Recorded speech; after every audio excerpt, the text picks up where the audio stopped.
extremely important business in Indonesia, but it's a business which has got a little bit out of control. It's a business which got out of our control and is now in control of a pandemic. But before it got out of control, actually, we hadn't really got it fixed into a sustainable format anyway. We started to develop tourism as a way of making the country and ourselves richer. But sometimes that needs to come with a philosophical approach, which we didn't yet agree on a national or a regional level. That's one of the things we're going to be asking to Vice Governor of Bali, because he has a lot of deep philosophy about the way in which Bali will be developed as a tourism resort. Now, when we're looking at the challenges that we face, we have visible challenges which are quite easy. Waste, water, energy, traffic, zoning. Should buildings be in those particular places? There are things that we don't think about very much, like billboards and the use of different infrastructure. Billboards, for example, just divert onto that for a second. Billboards are visual pollution, which has been banned in Rio de Janeiro and in Peru. They don't allow billboards because they take energy and they take your eye space. That's a visible pollution, which we never think about in terms of sustainable tourism, but it's something that we need to look at. But it's the invisible challenges which have really struck home recently, as we understand, first of all, we have an invisible pandemic which has destroyed our business. But we also have the invisible problems of water, air pollution, equality in employment, the cultural pollution. And once again, that's something which Jogja and Bali has, having the most vibrant living cultures, have to be very careful of how they look at the dilution of their culture. We've got the loss of arable land, the loss of skills, heritage skills, the loss of local languages like Bahasa Bali and the Javanese. Are those things we want to lose? Are that part of sustainability as well? Or do we just need to focus on the financial aspects? I don't think we should. I think we need to look at all of these. When we're looking to build back better, it has to be better. It mustn't just be the same. We spent the last 50 years looking at financial sustainability, how to make our hotels, our parks, our airlines work. But are those the best practices? That's the question we're going to be asking today. Is being profitable enough?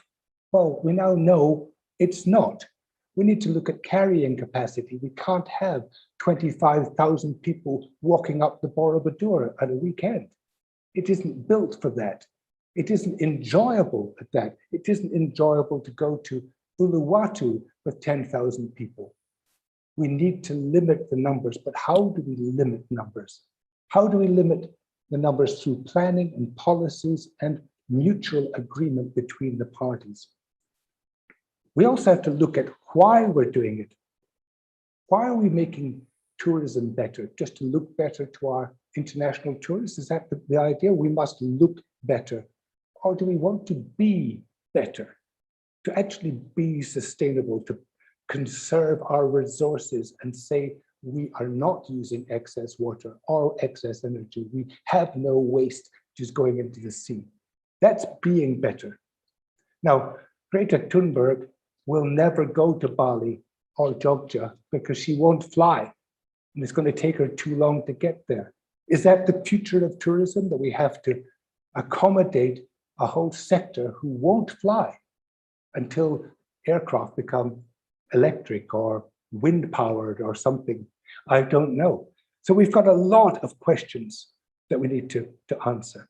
Now we can go into the blame game about how badly we've developed tourism all the way back.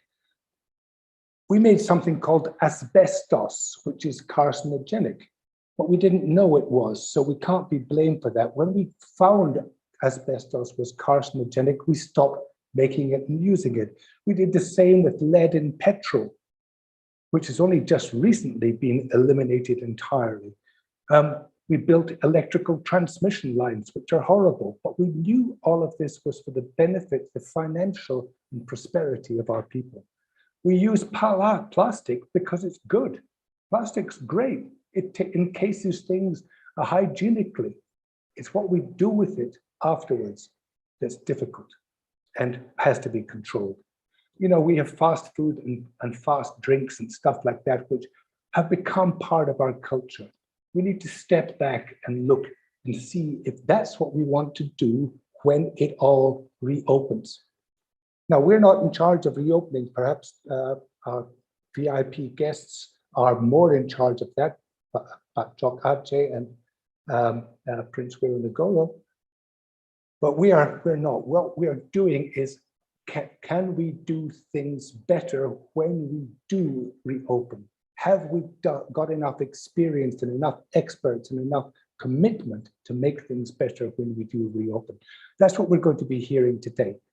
But before we start, I just want to share a little screen with you. Over the years that we've been doing MVB sustainability practices, I came across a wonderful company credo. Can you make that full screen, please? A company credo from Johnson & Johnson, which was remarkably written back in 1943 by Robert Wood Johnson. Can we have that up again, please, Miranda? Thanks. Okay, maybe I can get it to go. Okay, that's it. So this is adapted from the Johnson & Johnson credo, because when we're looking at what to do, we need to look at everything. So I'll just very quickly run through. This is my adaptation of what Johnson & Johnson did as a company for Bali and Jogja. First screen, please. We believe our first responsibility is to the people of Bali or Jogja, the people who till the land and work in the shops, the factories and hotels, to the families who live here, and then to the visitors who come to enjoy the land in all its richness. In meeting their needs, everything we do must be of high quality. We must constantly strive to provide value, reduce our costs, and maintain reasonable prices. Visitors' needs must be serviced promptly and accurately, but our business partners must have an opportunity to make a fair profit. We're responsible to our employees who work with us throughout the island. We must provide an inclusive work environment where each person must be considered as an individual. We must respect their diversity and dignity and recognize their merit. They must have a sense of security, fulfillment, and purpose in their jobs. Compensation must be fair and adequate, which is not at the moment, of course. Working conditions, clean, orderly, and safe. We must support the health and well-being of our employees and help them fulfill their family and other personal responsibilities. This was written in 1943, I re-emphasize, by a company boss. So it's a fantastic credo. Employees must feel free to make suggestions and complaints. There must be equal opportunity for employment, development, and advancement for those qualified. But we must provide highly capable leaders, and their actions must be just and ethical. What a great statement. We're responsible to the communities in which we live and work and to the national community as well. We must help people to be healthier by supporting better access to care in more places around the island. Now we've learned that lessons, we know that we have to do that. We must be good citizens, support good works and charities, better health and education, bear our fair share of taxes. Avoiding taxes doesn't help anybody. When we need the government to help us, we have to have paid our way too. We must maintain in good order, the land and property we are privileged to use, protecting the environment and natural resources. Our final responsibility, not our first responsibility, is to our stakeholders, the people, the government, and those who own and run businesses on the island. Business must make a sound profit. We must experiment with new ideas. Research must be carried on, innovative programs developed, investments made in the future, and mistakes paid for. New equipment must be purchased, new facilities provided, and new products launched. This applies to tourism, to the island, to Jogja, just as much as to a company. And here's one which we've now learned by unfortunate circumstances. Reserves must be created to provide for adverse times. No one knew it would be 2 years. but we didn't put enough away. But when we operate according to these principles, all the stakeholders should realize a fair return. Now that's an overview of a company philosophy, which I've now applied to the special province of Yogyakarta and to Bali. I think it still works. And it's just a way of looking at things in a holistic way, which I think introduces what we're talking about today, I hope quite well. On to my first VIP speaker,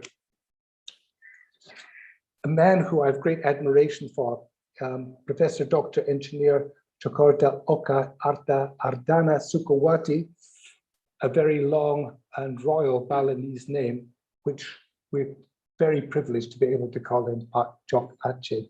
He has got a fantastic education background in architecture and in cultural studies, and in Balinese culture and in design. So he's a multi-skilled gentleman. He's been chairman of the Bali Heritage Trust, the member of the Reconciliation Movement. He's on the Indonesian Tourism Advisory. He is PHRI, he is PSP Bhakti Negara, Board of Trustees of Bali Tourism Board. He's got a Trihita Karana Award. His CV goes on for a long time. We've invited him here today to talk about Bali. I know his commitment to Bali. I know his commitment to the culture, to the environment. What we've asked him to do is just to bring us up to date with where he thinks Bali is going, can go, and hopefully how we all in the industry can help him to make that happen. Apologies for the long introduction. Bapak, Your Excellency, Vice Governor of Bali, the floor is yours.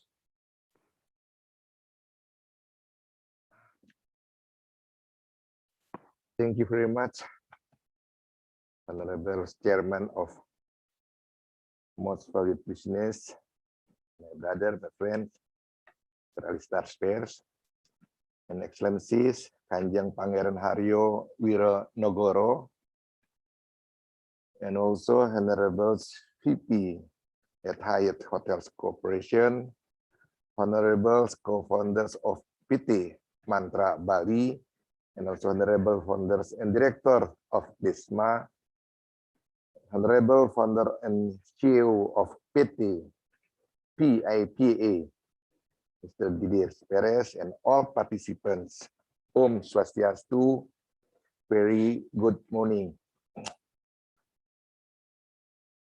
To begin my presentation, I would like to first thank you for the opportunity given to me to convey some of the policies of the Bali provincial government, especially since I was sworn in as deputy of governor of Bali. So this is my commitment to maintaining Bali as tourism destination based on Balinese cultures.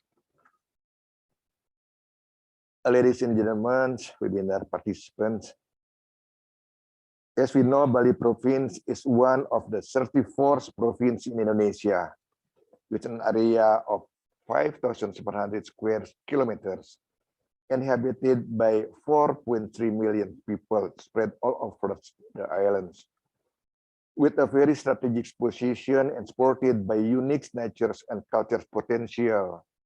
Bali is a favorite destination for world tourism. Million tourists come all over the world, visit Bali from years to years, continue to increase. On the one hand, it is a big impact on the growth of the welfare of Balinese peoples, including the fields of education, health, and people's income. But on the other hand, if this potential is not managed properly, it will cause problems, especially those related to environmental problems, as well as culture problems, human problems, and Balinese natural problems. So to overcome these problems, the Bali provincial government has issued several policies which included policies in the field of regulation, human resources, and supporting facilities.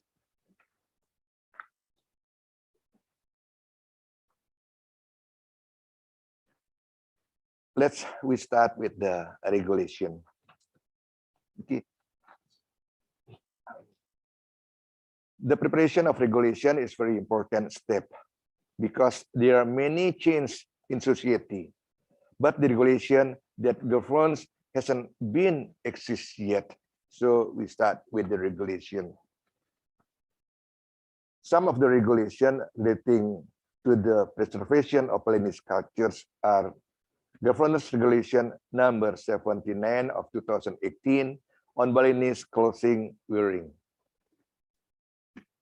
The Balinese traditional clothing is identity of Balinese people, especially when attending traditional ceremonies. Lately, many young people in Bali prefer to wear ordinary clothes because it's more practical and easy to wear.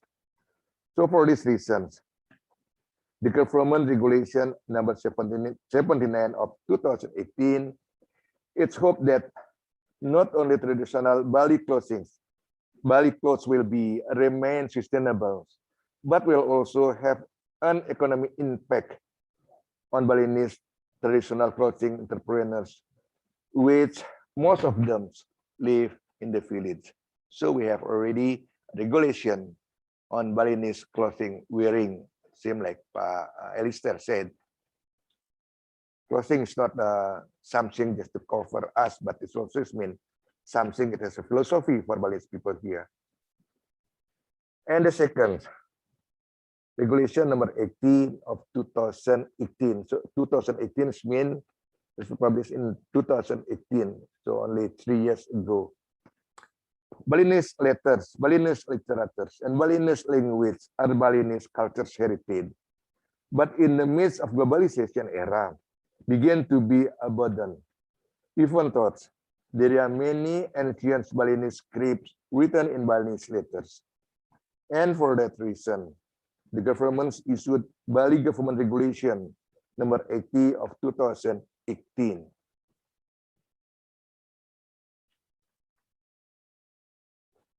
And said regulation number 4 2019 on Desa Adat. As we know, traditional villages are the last bastion of the Balinese culture's defense.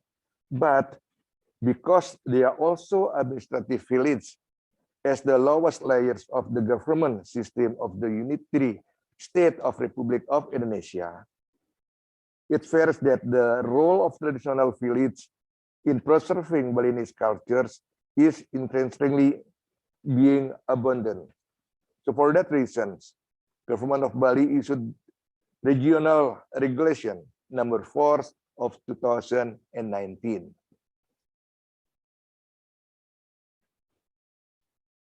Some regulation about preserving the natures of Bali. Governor's Regulation number 47, 2019 on sources based on waste management, containing community arrangement that limits the behavior of producing waste, ensuring waste selection at the household, prohibiting the community to throw garbage in the village and other traditional village, prohibiting the community to throw garbage in random spot. So we have the regulation already. And then about the plastic, limiting the one-time use of plastic according to the Bali Governance Regulation number 197 2018 on limiting one single-use plastic waste disposal.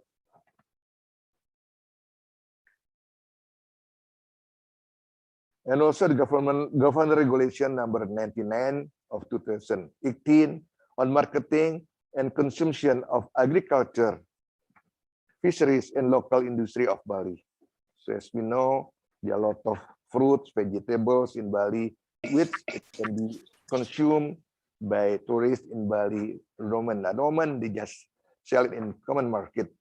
Some hotel they prefer to buy from other islands. So we have now the regulation how we can maximize to consume the agriculture, fisheries, and local industry of Bali. And then next governor regulation number 24, 2020 on conservation, lake, spring, rivers, and ocean. So we have also the regulation how we conserve the lake, spring, and river, and ocean. We do have already. The second element is human resources. Sri Takarana is concept of balance that is embraced by the Balinese peoples, which is still firmly held today. Tri means tree, Hita mean harmony, and Kirana mean cause. So Tri Takarani means three cause of harmony, which include one's balance with the God as creator of the universe, and the second balance with the fellow human and social being, and third balance with the natural environments. At the ceremony levels, Balinese peoples are very obedient to the Tri Hitakarana concept as a way of life.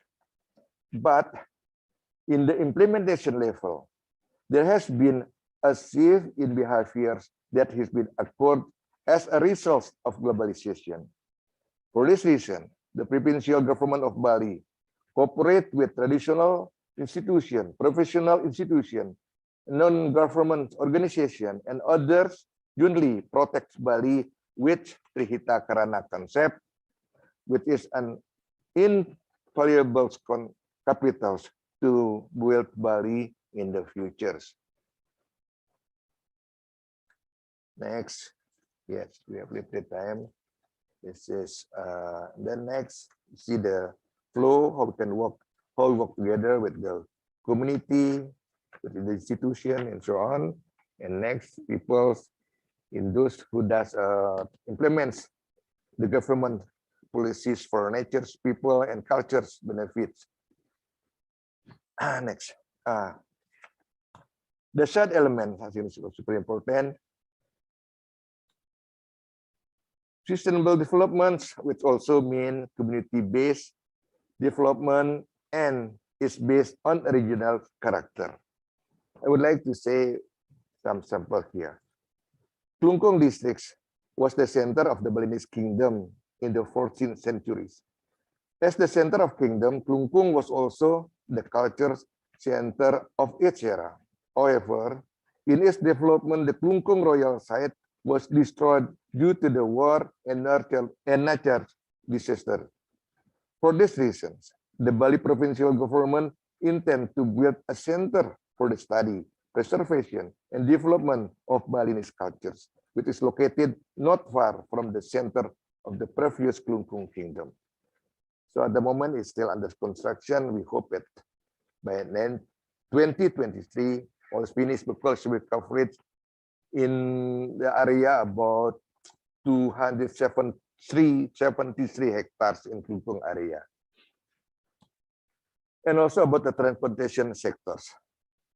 As we know, the province of Bali, which is population 4.3 million, is spread throughout Bali, which included 8 regions and 1 city, and consists of several islands, namely Bali Islands, Nusa Penida, Nusa Lembongan, Nusa Ceningan, and also one Pulau Menjangan in the west part of Bali.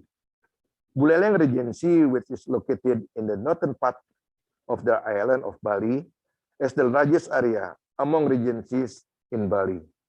However, the population of Buleleng Regency total more than 818,000 people, or about 19% from Bali population, partially migrated to the southern region, especially to Badung Regency and then Pasar City.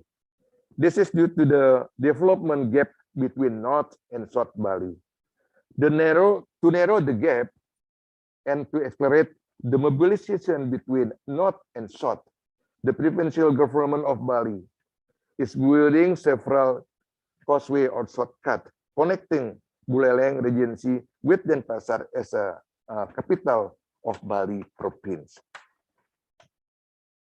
So it is still under construction. We hope next year all be finished the construction. And also we have a transportation system at the moment. It's really, ladies and gentlemen, actually the strategy of Bali government to create new era Bali, the first year is making the policies. So it means that 1918 actually we're making the policies. However, COVID-19 has made difficulties to do all steps and plans. So we have to readjust our focus and finance to face the pandemic and be there when people need us most.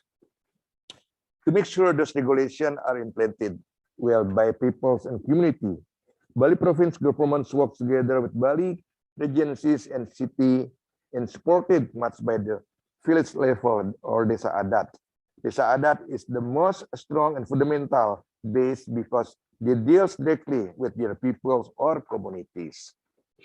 So, ladies and gentlemen, webinar participants, here are a few things I can say on this auspicious occasion.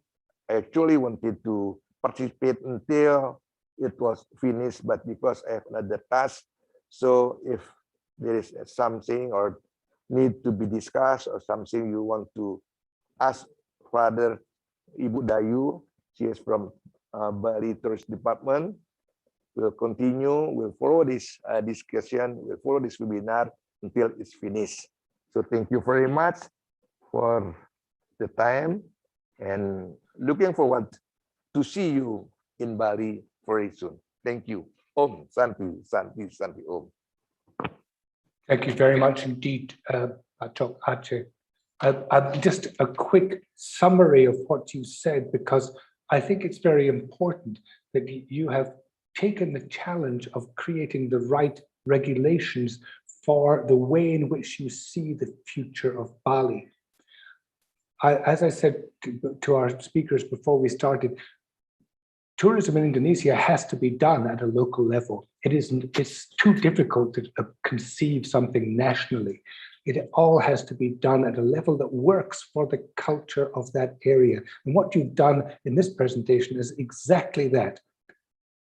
Re-emphasizing Balinese clothing and Bahasa Bali as a way of preserving the culture. Remember, people don't come just to go drink, dine, and sit on a beach. They come to Bali because it's Bali. And if you lose the Balinese-ness of Bali, we've lost everything, frankly. The re-emphasis on desa adat, once again, absolutely couldn't be more important. But then I very much like the way in which you've looked at waste management, going back to local supplies, because that's what supply chain management's all about now, and making sure that the local industries are supported. Your emphasis on human resources is very good. I didn't know about the cultural center in Klungkung. Congratulations, looking forward to seeing that. And certainly connecting the lesser developed parts of Bali through transportation is very important indeed. The vision for a new era of Bali, well, we are all here to back you up on how to make that better through the expertise in our panel and throughout all the companies who are supporting us today. But on behalf of MVB, now Jakarta, now Bali, thank you for your presentation. That sets the scene for our discussions very well. We have a Balinese government who has its priorities, its principles, based in the culture and tradition of their province. Thank you very much indeed. Our second speaker, who I'd like to introduce now, is somebody who I'm very pleased to have got to know recently. There's a man of great vision. Actually from Solo, am I allowed to say that? I think it's in your CV anyway. His full name is Kanjeng Pangeran Haryo Wironegoro. He is actually born in Surabaya, but is now part of the royal family in Jogja Palace, having been fortunate enough to marry the wonderful Gusti Kanjeng Ratu Mangkubumi, who is the first daughter of the King, the Sultan of Yogyakarta. He has got a master's degree from Surrey University in UK, but also has been to hotel management in Lucerne, which is fantastic, and in Pariwisata and Bandung as well. So the man who comes from a extremely well-educated background in the business we're talking about, the business of hospitality. Now he's looking after a whole bunch of yayasans across Jogja, museums, development schools, fishermen, very important areas. And particularly of importance is the Jogja National Museum, of which is going to be a key part of the cultural development of and maintaining the cultural emphasis of Jogja. He is multi-awarded as well, again with a CV as long as my arm. But I'd like to invite Pangeran Wironegoro, Pak Nico, to be our next keynote speaker and tell us about the future of Yogyakarta Special Province. Thank you. Yes. Good morning. First of all, I would like to greet Om Swastiastu, Nama Budaya, Salam, Salam Sejahtera, Salam Rahayu, Assalamualaikum warahmatullahi wabarakatuh. First of all, I would like to greet Pak Cokode, and now represented by Ibu I am Ibu Dayu. Ibu Dayu, selamat pagi Ibu. I like to greet as well Ibu all speakers, Ibu Wiwi, Pak Son, as well Pak Didir, Pak Marco, and as well Pak Alister. In this webinar, I would like to share our empathy for us in tourism industry that impact very hard during this COVID-19 and this pandemic. And I hope this webinar can bring us togetherness to create a new chemistry, new ways in doing tourism during COVID and post-COVID. Allow me to share our presentation, Jogja condition before and during this pandemic era.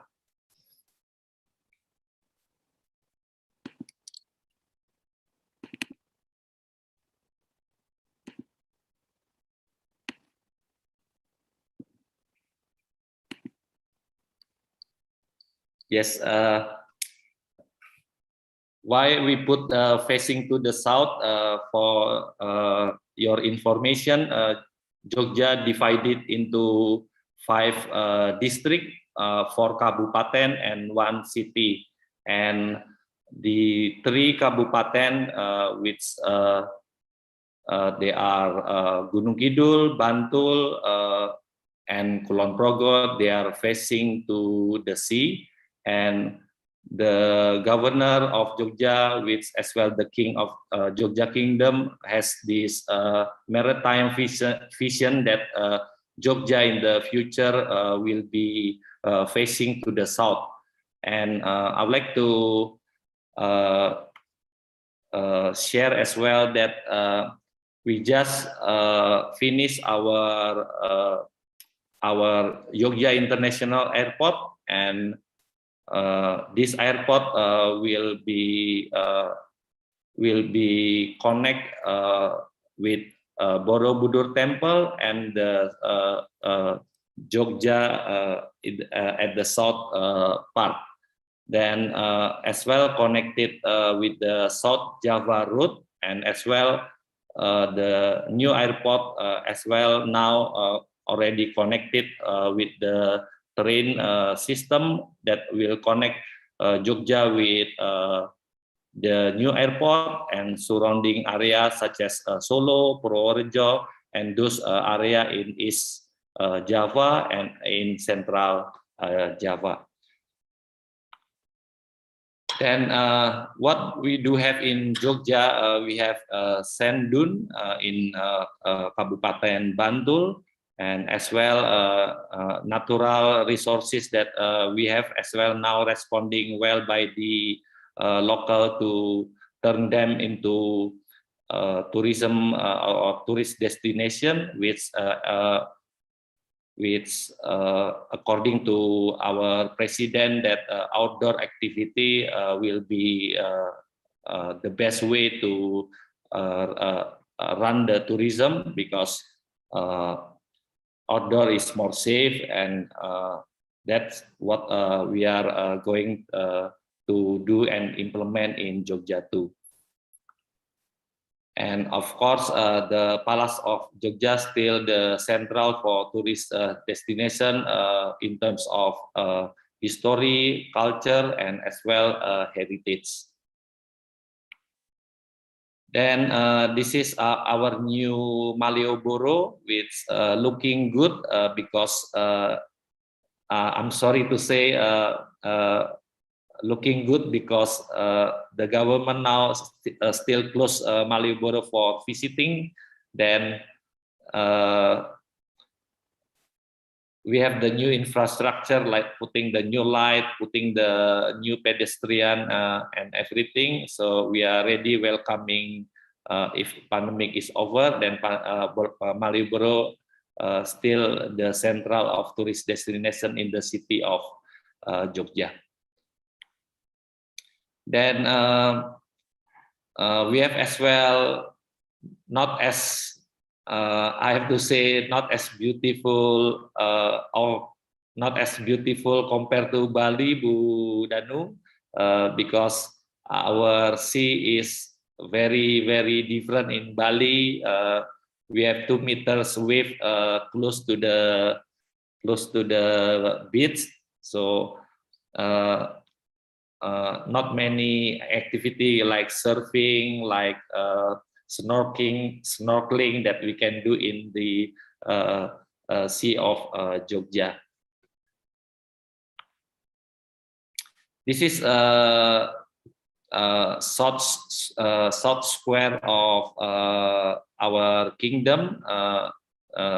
That photo taken before the pandemic. Normally we can hold like 2,000 people in one night, just in one square. Then we have another square as well. We can hold like about 5,000 people every night. And on the right side, we have this Taman Sari Water Castle.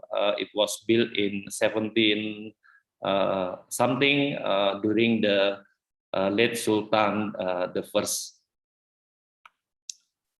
Then yes, that is one of the beach in Jogja. We have 3 kabupaten in Jogja has different type of beach. In Gunung Kidul we have the white sand, but in Bantul and Kulon Progo we have the black sand because related to our volcano Gunung Merapi. This is the culinary that we have in Jogja, always gudeg, and as well we have this traditional coffee that burn with charcoal, that very popular for youth and young tourists coming to Jogja. This is the condition during the COVID-19. We are encouraging government and local community to do tourism, but practicing health protocol, and mostly they do it in the outdoor space or area. This is we have just done our art job, contemporary art festival in our Jogja National Museum, and again because we have to follow the government regulation of PPKM, and Jogja same like Bali Ibu, we are still at level 4. So normally this art job exhibition in 1 month visited by 130,000 people in 1 month, but this year maybe visited less than 1,000 because only for the invitation. So this is actually very actually sad for the artists, but we believe that this is our process to learn more about how the government can not generalize everything, but PPKM can be divided into when art job as the international festival which applying a very strict health protocol, maybe the government can give a little space for them for public to come. And at the below, we did many things. We changed many heritage building into at below. This is the collaboration between M Block in Jakarta and Jogja National Museum (JNM). So turn into a name, become JNM Block. We are promoting outdoor space again to enjoy food and beverage with social distancing and strict health protocol. Then on the top picture, I would like to share we just launched a couple of months ago a bridge that connect Kabupaten Kulon Progo and Jogja International Airport with the temple of Borobudur. So at the past, people coming to Jogja, going to Borobudur, they need 1.5 hours by car. But now with our new airport and with the new infrastructure built by the local government and central government, now reaching the Borobudur temple from our new airport, we just need 20 minutes to reach the temple. So we are helping the government to connect the temple, our new airport, as well with the South Sea of Jogja. Below is the picture of Antonov, one of the biggest airplane in the world landed in our airport. So thanks to all the dedication of the government that our new airport can be landed by Antonov, can be landed by fully loaded 777, can be landed by fully at A380 in that airport. Before pandemic, ladies and gentlemen, this new airport supposed to be receiving all airline below 12 hours reaching Jogja, such as Etihad, Qatar Airways, Japan Airlines, Virgin Atlantic, SQ, and those under 12 hours can be direct flight to our new airport. But because of the pandemic, we postponed that, because as we know that airline industry is one of the industry that impact very hard because of this pandemic.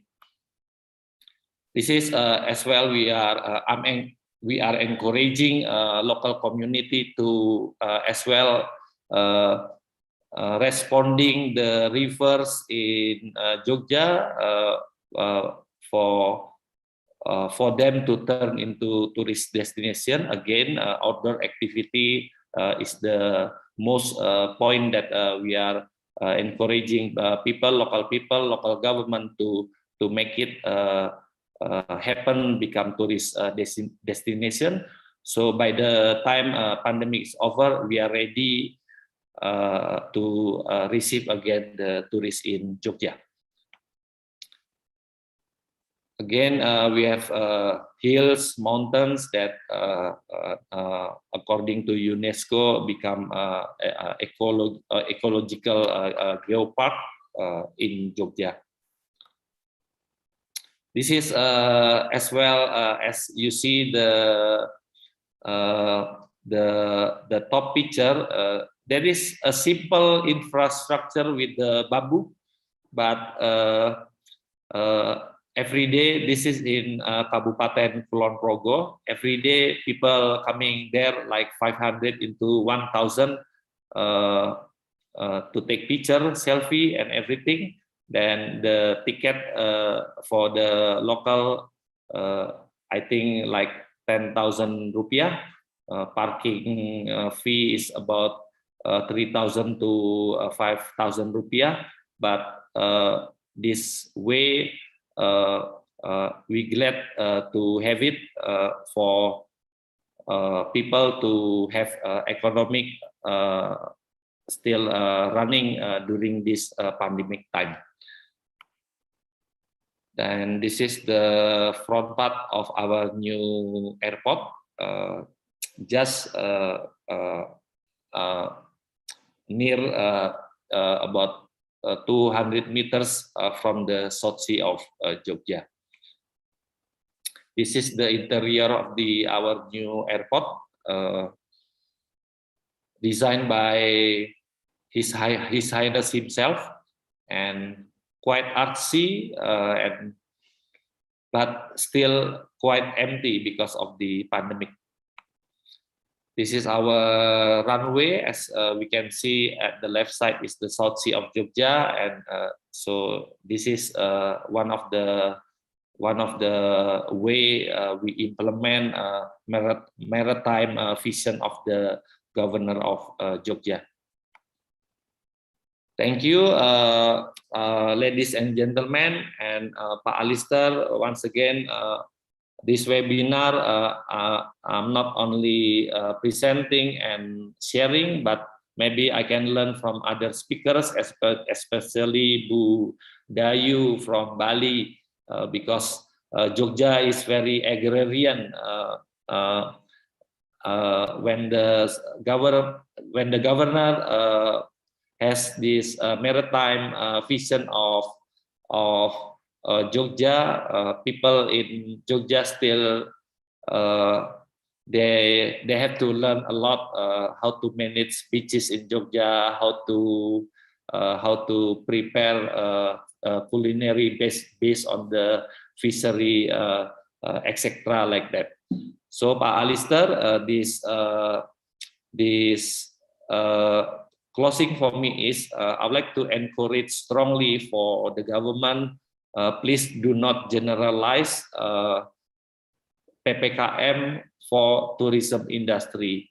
Please do open beaches, outdoor areas, but as well we need to have the government present in those areas to educate people what is health protocol during pandemic, what is health protocol for the people to prepare food and beverage for the tourists, and those things I need government to be around, not only doing data and as well collecting what we call ticket coming to the tourist area. Hopefully the government can be around, sending all the sectors to educate tourism community in Jogja and everywhere in Indonesia to for us be ready doing this tourism sector alive again during the pandemic and the post-pandemic. That is for me, Pak Alistair. Thank you very much. I'll be joining the webinar until the end, and hopefully I can learn a lot from the other speaker, and hopefully Jogja, Bali, and Indonesia as a whole can be not only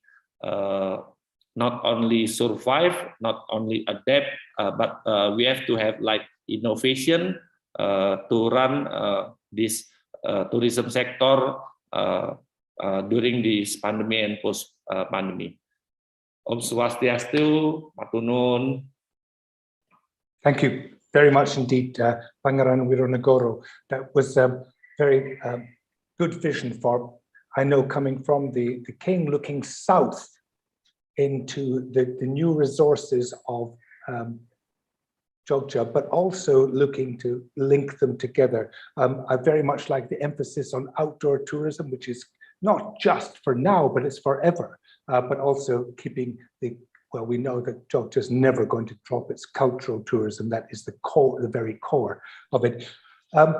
Thank you very much indeed. We will have questions for both of you, but we're going to have a quick 10-minute question and answer session now with the questions I already have in hand from the chat and from the Q&A box, which will go to back to Ibu Dayu, first of all, representing the Bali government.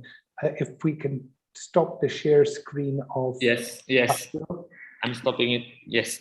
Thank you. And let's go to a full speaker gallery view. Do I do that? No, Miranda's going to do that. Great. Okay, so we've got a number of questions which we're going to direct to our first two speakers. Ibu Dayu, hello, welcome to the Dinas Pariwisata Provinsi Bali. We are all in a very sad situation at the moment. The reason we're all here together is to try and make things better. Now, many years ago, I was part of the team that helped to restore Bali after the Bali bombings. It was nothing like this, though. This is worse.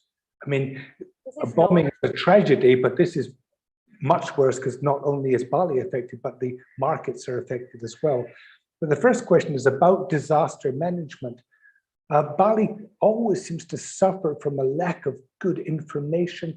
First of all, risk management center, but secondly, the management of information. Do we have a better situation in Bali now? This question is coming from Sarojino Imran, saying, do we have a disaster management system in place? Ibu Dayu, I wonder if you can lead us down that track, please. Yes, thank you very much for the question. So this is about the disaster management in information, right? So here in the Bali provincial government, the office or the department that is responsibilities on answering questions from the abroad or other provinces about the combating COVID-19 situation in Bali is handling by the Information and Statistic Office of Bali Province. Meanwhile, when we are talking about in the up level, it will be answered by the governor or the vice governor. So when we are talking about the policy, only those two important people can explain or give information to the media about that, the governor and the vice governor. Meanwhile, when we are talking about the technical level, the head office will give the information center. So the technical office will give the data and then the technical information to the head office of the Information and the Statistic of Bali Province. So that is how we handle the information, the information. So only one, let's say only one door of information will be given by the Information and Statistic Office, but the data is given by the Technical Office. Thank you, Ibu Dayu.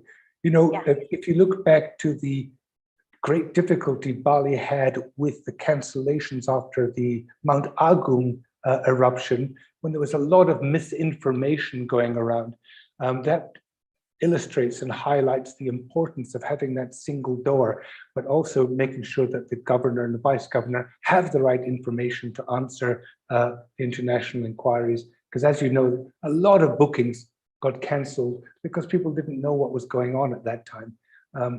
Hopefully this new system will work very well. I'm sure that you can link into the rest of the industry who are going to help you with that information. Yes. Thank you. The second question coming from, where is he gone now? Coming from Pascal Hirholz. Oh, a good question, Pascal. One which is going to be difficult to answer, certainly for Ibu Dayu. How do you intend to have people use buses and common transportation when everybody can get a motorbike for a ridiculously cheap deposit? The curse of Indonesia. Cheap motorbikes and not using public transport. Very hard to take the sweets away from the baby once they've got them. Public transport is the future of sustainability. Getting rid of motorbikes is going to be difficult. Any answer to that, Ibu Dayu? We, the Bali provincial government, has tried our best to persuade our communities to use the public transportation. For example, we have some buses runs. It is called as Sarbagita bus. Sarbagita is an abbreviation of Denpasar, Badung, Gianyar, and Tabanan. So the public transportation is going around from some routes to another routes. But our community seems to prefer use their cheap motorbikes. And frankly speaking, we cannot force them to use more the public transportation. Yeah, difficult. I agreed. But at some point throughout Indonesia, we're going to actually have to make that decision. Motorbikes aren't good. We have to limit them, ban them, put more taxes on them. Not my decision, of course, but at some point that's going to have to happen because we've got too many. There are more motorbikes in Jakarta than there are in the whole of Japan. Who makes them? So we're not doing a very good job here, and there's too many everywhere.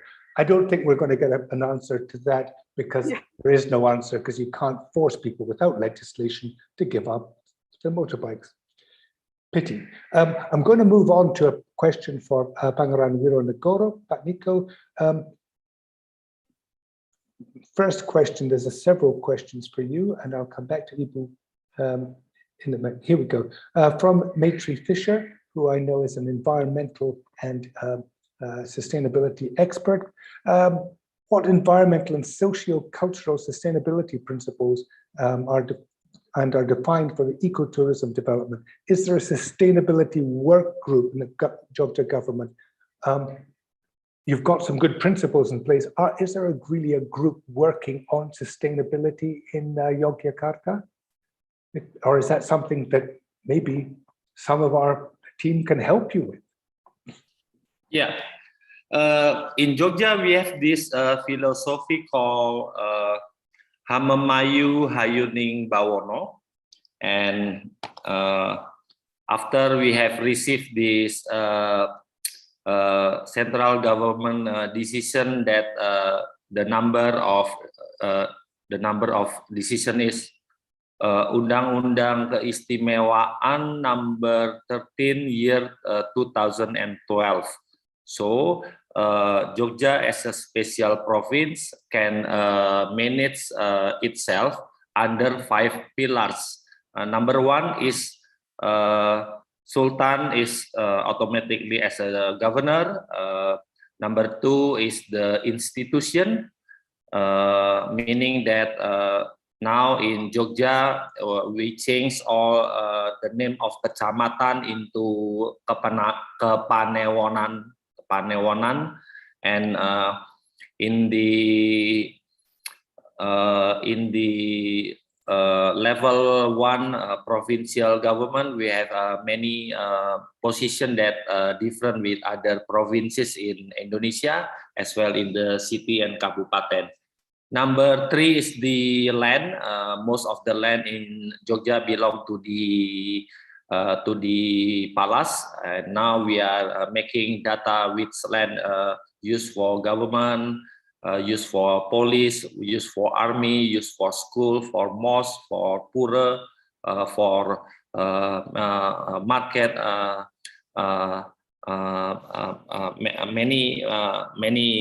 many things. And number 4 is the layout. Number 5 is the culture.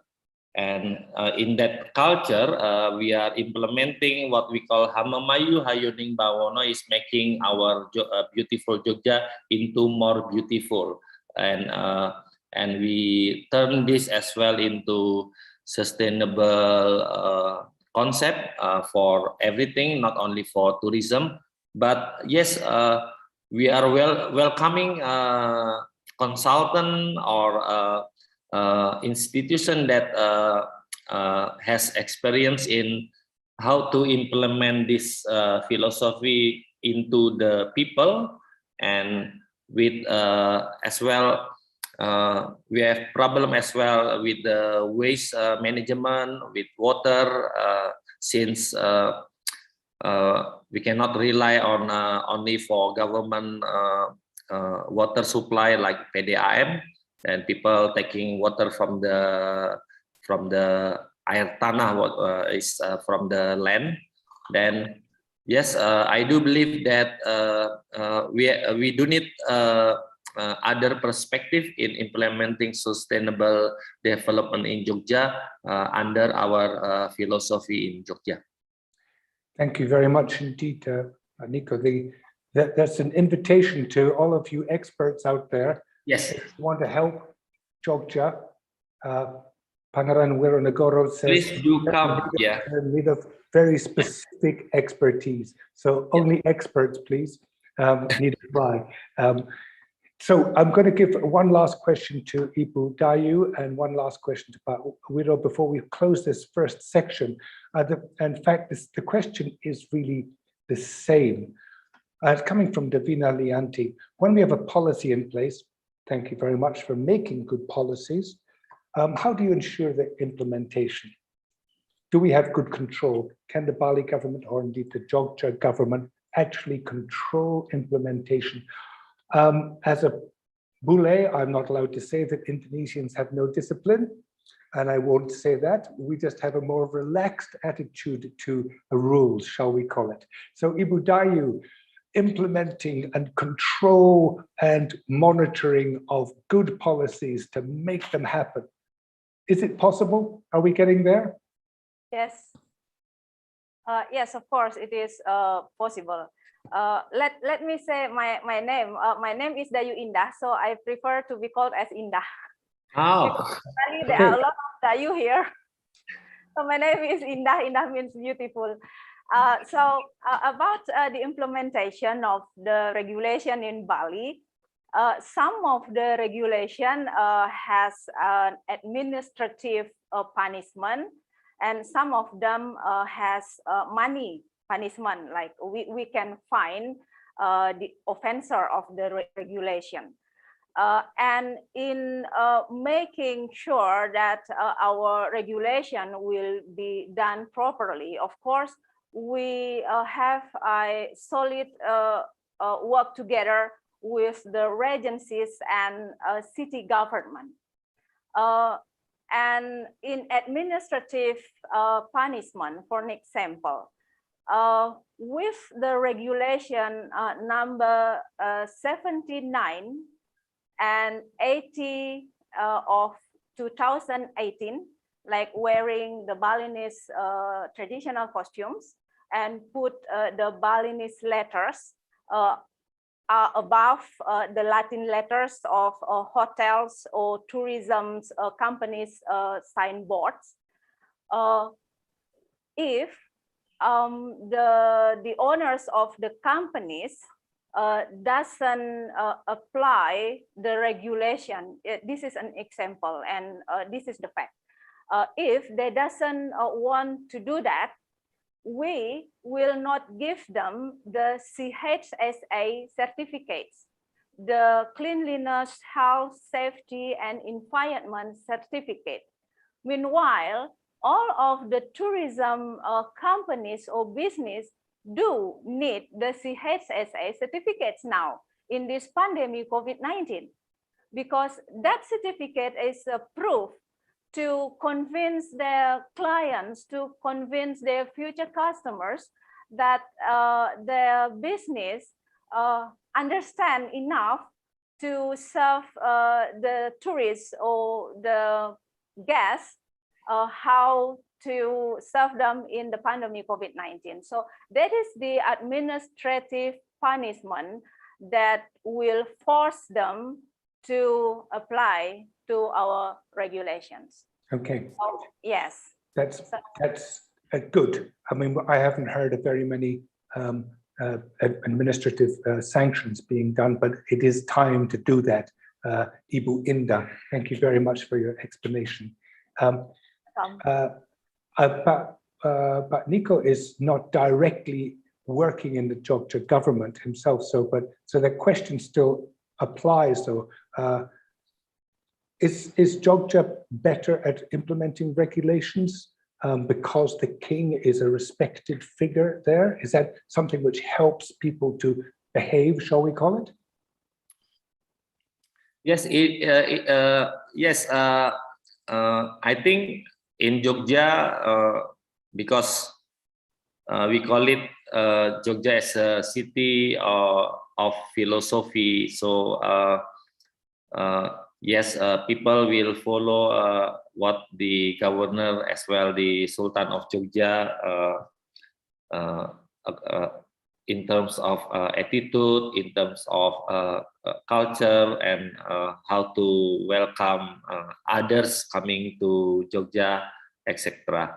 But again, as a education city as well, we have 700,000 students outside from Jogja. They are studying in almost 145 universities in Jogja, UGM, UII, and etc. Sanata Dharma. Then this is our challenge that the question maybe I can say yes for local Jogja, but for those coming to Jogja, with almost nearly 1 million per year, we do have this program called Pawiyatan. It's like it is like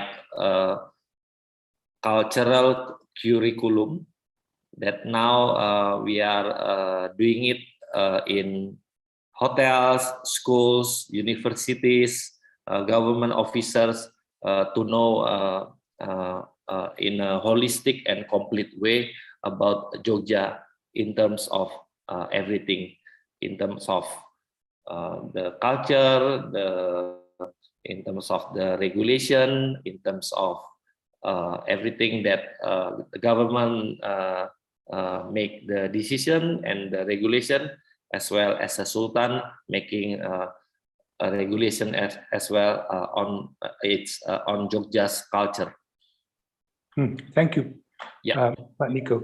Actually, this is a very good point, and it's one which is used by other countries, not just for their temporary residents, but for their visitors, that you actually have a cultural introduction to that destination. It's done by some of Nepal, I think, various other places where you've got actually a code of conduct that you have to sign on arrival. And I think that's something which we may well consider here as well. A code of conduct. I arrive in Bali, this is how you have to behave. Sign here. Yes, yes, I agree. arrive in Jogja, this Agree. is how to behave. Yeah. If you don't do it, Very agree. Yeah, fine. we have to learn from Bali as well, Pak Alistair, where I really respect how Bali government can influence buildings, houses, everything to have Pura Padmasari, to have architectural design according to Balinese culture. It is not happening in Jogja, but we are starting doing it. So I'm welcoming expertise in how in Jogja, at least buildings, they have like Javanese or Jogja touch, maybe at the front. So people will know that we are in Jogja, as we know if we go to Bali or Lombok, we can see from the design of the houses or buildings. Very good, Pat. Very good. Agreed entirely. Western style buildings should not be in cultural areas. Sorry, the Bule influence has to die off or adapt. Apologies to my Bule friends. And naming the tourist destination, please. We have beautiful cultures in Indonesia, so I don't really actually respect and like if somewhere in Central Java they call it the new Nepal, or you're right. Anything like the name of hotel is somewhere in Jakarta, Orchard Hotel or something. We do have million names. Beautiful, for example, in Bali, Puri, Purnarti, or everything beside those hotel that they are like Hyatt, like Accor group and everything. We cannot avoid those, but for private hotel, please do use our local strong name. Thank you, Pat. That's a very good. I'm glad you said that about Hyatt, because our next speaker is coming from Hyatt Hotel. So you just got that in time. So I'd like both of our keynote speakers to remain with us if you can, but we're going to move on to what we're going to call the expert section. We're going to look at hotel solutions which have been put in place by Hyatt Hotels, thanks to the great team there at Hyatt and Alila. We're going to look at water with Didier. We're going to look at destination management with Wiwik. We're going to look at sustainable solutions with Sean Nino. We're going to start off with Marco Grotten, so stay with us now. Marco, you're still with us. You've got a great presentation ahead. Marco has had a long journey through the Indonesian and around the world in the hospitality industry, working in Curacao, Phuket, Maldives, Vietnam, Phang Nga Bay, and Thailand. He's been in Alila Villas Suri, the beautiful south coast there, and is now the vice president in charge of Hyatt and Alila hotels in Indonesia. He's got a whole bunch of really good hotels underneath him. Not many guests in them at the moment, unfortunately, Marco, but this is the time that you and your team have been planning to make things better. So over to you to tell us what Hyatt Alila has done and how can we learn from it. Thank you very much indeed. Thank you, Alistair, and good morning, everyone. And first of all, thank you as well to all the people presenting this morning. Some very wise words from Choka Ajay and from Pabiro Negoro. From my side, basically, I'll share a quick presentation about what we are doing and just to give you a little bit more of an idea. So obviously, Hyatt as a large company, we basically have 12 hotels here in Indonesia, of which 7 are in Bali, and we have one in Yogyakarta, the 2 areas we're talking about today. And we're part of the tourism growth for a very long time in Indonesia. We are actually, we started our first hotel here back in 1973, the Bali Hyatt in Sanur. And obviously we have been part of that growth as well, because even throughout this pandemic, we opened a hotel earlier this year in Sanur as well, our Andas Bali. So we are very much a player in this industry, but we also realize that obviously we're part of where this is going for the destination, and that we should be very careful of that.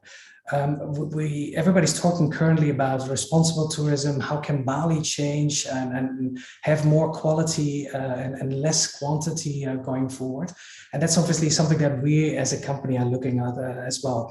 How do we reduce our environmental footprint, and how do we work with the waste problem in Bali, the pollution, water scarcity, but also the economical disparity or the inequality in economy. So a lot of things.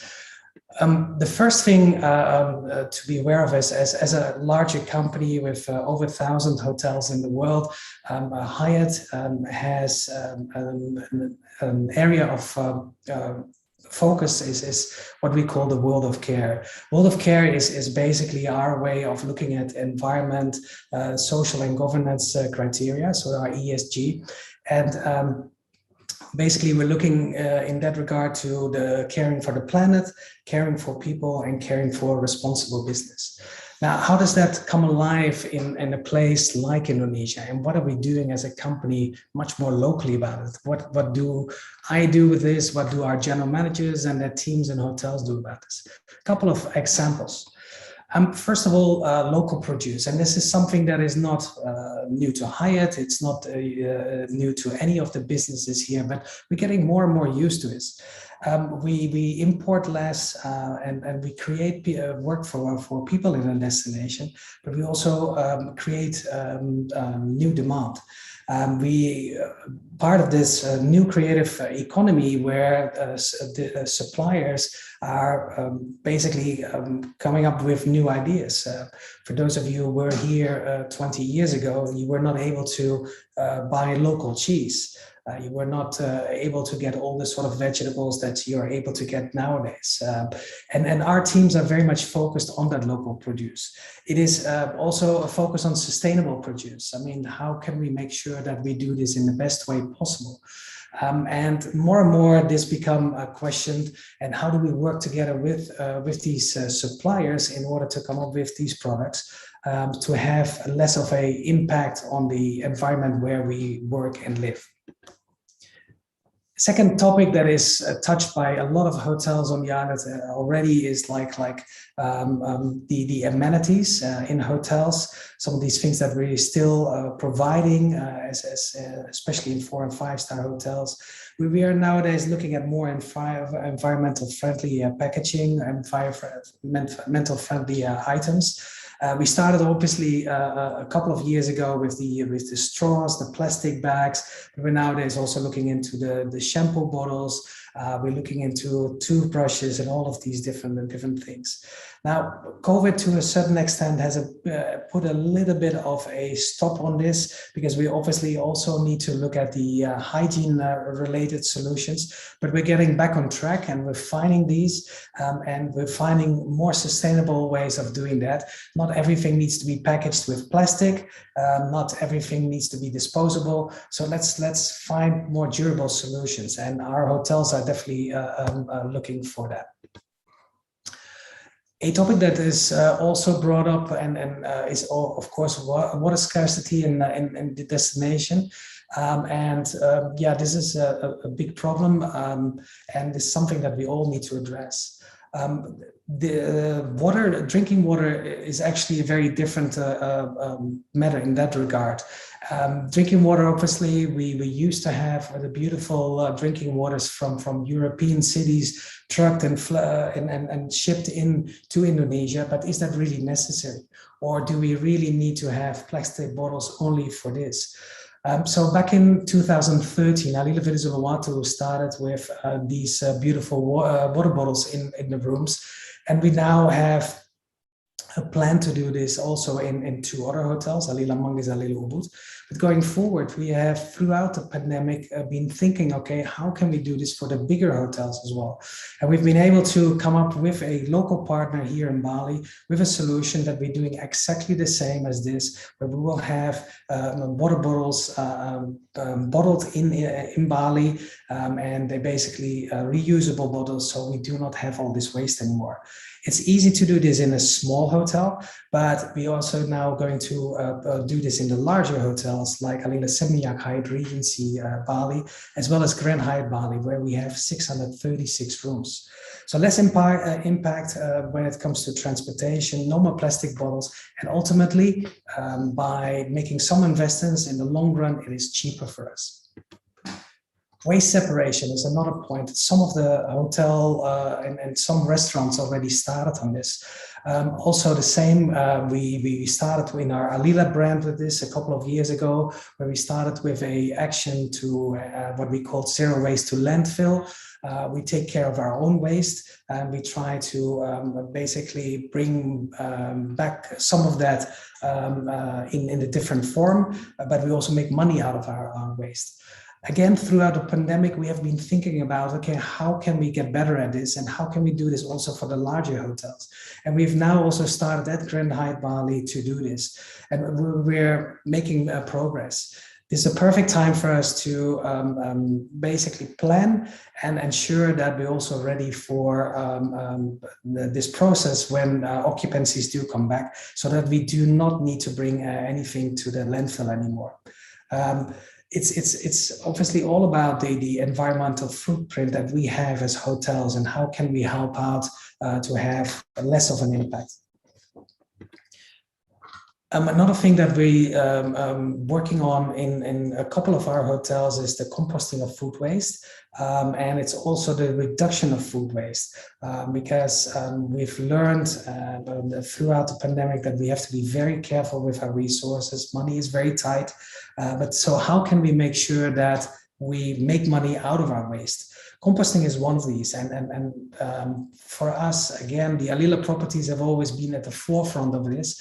Now we're doing this in the Hyatt properties, where we have, for instance, like Hyatt Regency in Sanur in Grand Hyatt Bali, we have large gardens. How can we use this composting, and how can we save money? We're working through this. We have systems now in place, and slowly but steadily have this up and running. Electricity efficiency became a very important point throughout the pandemic. We were always careful, but now we're also looking at all these hotels. And for new hotels, these sort of matters are easy to manage. How do you do that with hotels that are 20 or 30 years old? And how do you retrofit these sort of systems? We're working with various partners in Bali on the electricity, and whether that is regarding the air conditioning switching off when guests are not in the room, whether it's about pool pumps, whether it's about our chillers. We're working with various parties and doing that in a very cost-conscious way. Very often these parties are willing to help us out financially at this point of time, and we're paying back through the savings rather than having the big investment, because we all know that is very difficult at this point of time. Another point that we're working on in one of our hotels currently when it comes to electricity efficiency is solar, and we definitely want to spend more time and effort into that as well. How can we make that more feasible, and how can we make returns for that, so that we can present this also to our larger hotels? we have started looking at single-use plastic, and in hotels this is still very complicated. One of the things, especially in our kitchens, it is still one of the things that we have quite a bit of single-use plastic. But we are reducing it, and we have actually in our property Alila Villa Uluwatu, we have made a pledge that we will no longer use single-use plastic by 2025. And by making that a pilot project in one hotel, I'm sure that we will also be running that out to other hotels once we get a little bit more experience in it and we find further solutions. Last but not least, for the Hyatt hotels, it's always important when we look at these sort of things, what do we do? It's also important to measure and make sure where we stand. For 4 out of our 7 hotels here in Bali, we're making use of a company called EarthCheck out of Australia, and they're helping us to benchmark our hotel consumption when it comes to electricity, water, waste, but also how we're making an impact into the society communities where we're operating. And we benchmark that with 600 other hotels around the world, and basically every year try to get better at that. So this is another way for us to really keep ourselves focused on getting a smaller and smaller footprint on the environment of the destinations where we operate. In order to work with this and ensure that we make progress, we have actually sustainability managers in some of our properties, and they also help out other properties. Grand Hyatt Bali has Leah, and Alila Villa Uluwatu has Silvina, and they are helping us out to lead the pathway for our hotels. And we're happy to share any of these initiatives, because I think it's important that the hotel industry in Bali, but also in Jogja, is understanding that we really have to be more careful. So that's it from my side this morning, Alistair. Thank you very much for that. Thank you, Marco. That is exactly what we wanted. Practical lessons from a group that's put a lot of things in place: energy saving, water saving. You didn't go into the wastewater, grey water area very well, but I know that Sean Nino is going to come on to a lot of the water, and so is Didier later. What we have there, though, the final comment is you've got a sustainability manager. Now, people didn't have them before. They had front office managers and revenue managers and food and beverage managers. Sustainability manager ties all of these efforts together, and I congratulate you on that. That's really fantastic. There are questions coming to you already. By the way, to all of our speakers, if anyone would like to answer anything in the chat or in the Q&A by typing in, please do. The others we'll get to on live if we can. We're going to go straight on with our second speaker, who is the gentleman I just mentioned, Sean Nino Lotze, co-founder of Mantra Bali. A passionate guy. If you've ever met him, I can tell you he loves everything to do with energy, water, and waste. He doesn't really like the way in which we're doing it, though, and he wants to change the way in which we're doing it, because they have been working very hard on getting things to be better. He's been working in environmental management since 2010 and has done, I mean, seriously, a lot of things. He's going to tell you about some of them, but today I think he's going to talk more about what we should be doing and how we should be doing it. He and Maitri Fisher and Wayan Lam started Eco Mantra together, and they have done a lot of ideas from design all the way through. They've got projects in Jakarta, Lombok, and various others. Let's listen to what he has got to say, because if you are a hotelier or a venue operator in Bali, actually anywhere in Indonesia, and you haven't done the steps you think you need to, you better listen to Sean. Sean, over to you. Hi, good afternoon, everyone. Can you see my screen? Just checking in. Is my screen sharing? Yes, we can see a kite. Awesome. Okay, great. Thank you so much for the interesting conversations and presentations. I actually also used to study in Jogja. In 2009, I spent 6 months at UGM, and it's a beautiful, beautiful city. Really, really love it, and I really appreciate it to see where Yogyakarta is going. Also, thank you, Ibu Indah, for your insights, and Marco. Thanks a lot. The program you guys are doing looks fantastic, and it's exactly what we've been preaching these past 5 years.